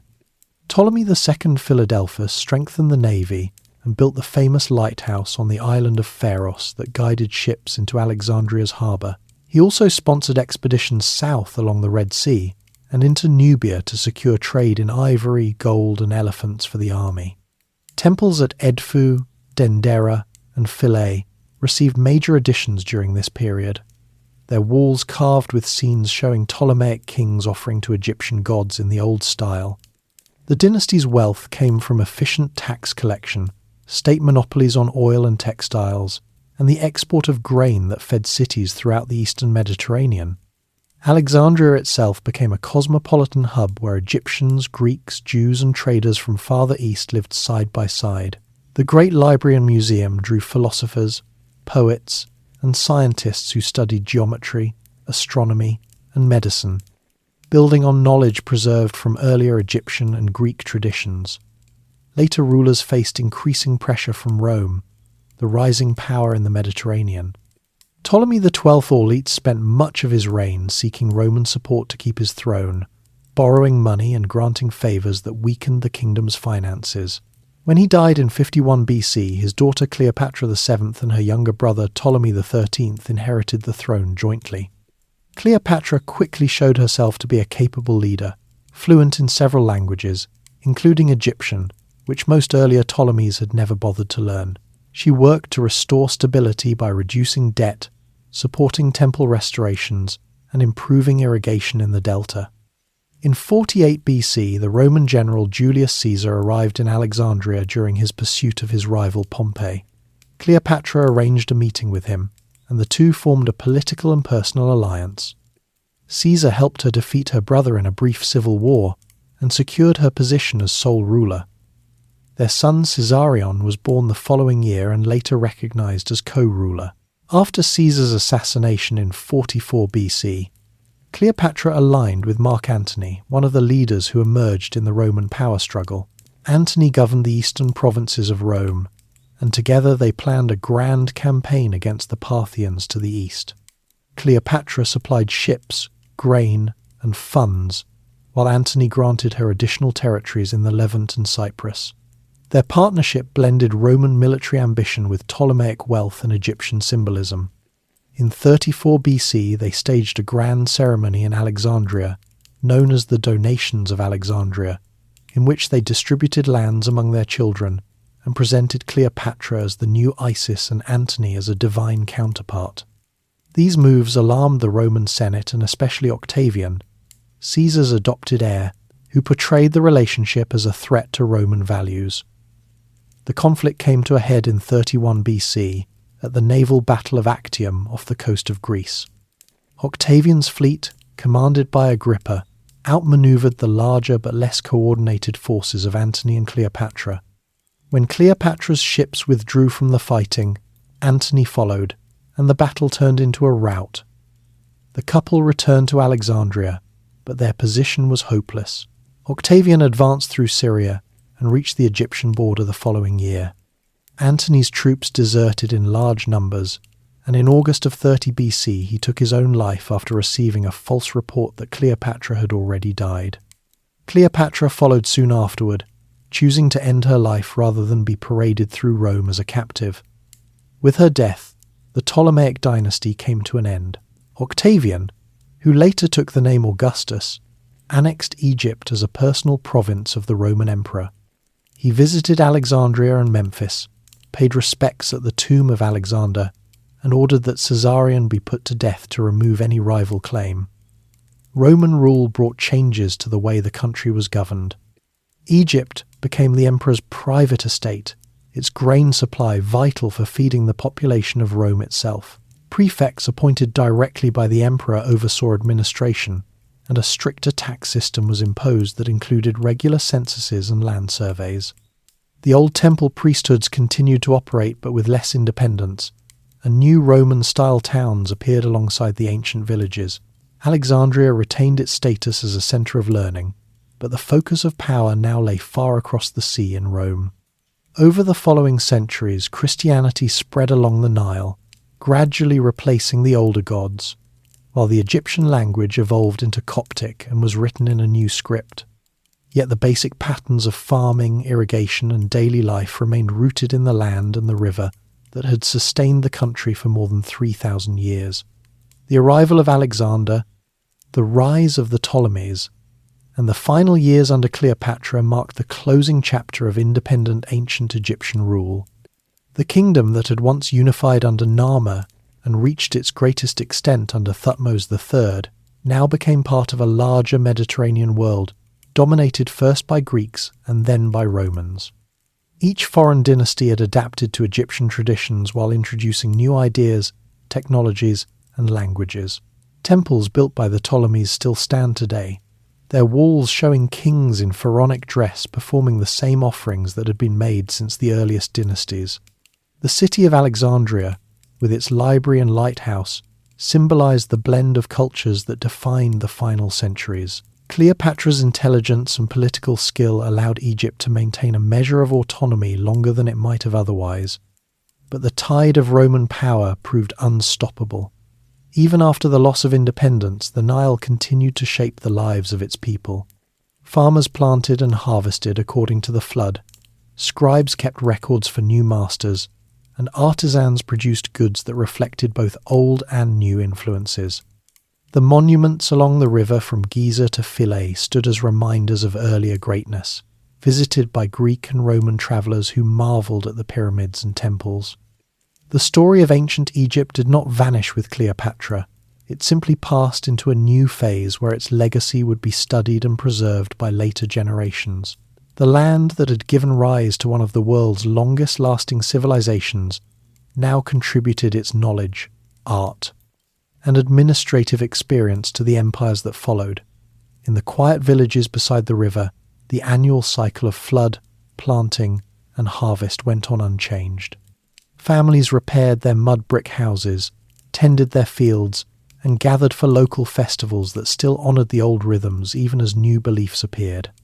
The river that had witnessed unification, pyramid building, empire, and decline continued to flow northward toward the sea, carrying with it the memory of countless generations who had lived along its banks. The final chapters of ancient Egyptian rule had ended, yet the civilization they represented had left an imprint on history that would endure far beyond the arrival of Alexander or the conquest by Rome. The story of ancient Egypt has now come to its close, a long journey that began with the quiet gift of the Nile and unfolded through centuries of unity, achievement, challenge, and change. As the river flows on, steady and unchanging, it reminds us that even the greatest civilizations rise and fall within the larger rhythms of time and nature. Take a slow breath now, feel the soft weight of the covers, and let the fan's gentle hum blend with the quiet darkness around you. The lights are low, the world outside is still, and you have travelled far through the ages tonight. Sleep well, and let the gentle current of the past carry you into peaceful dreams.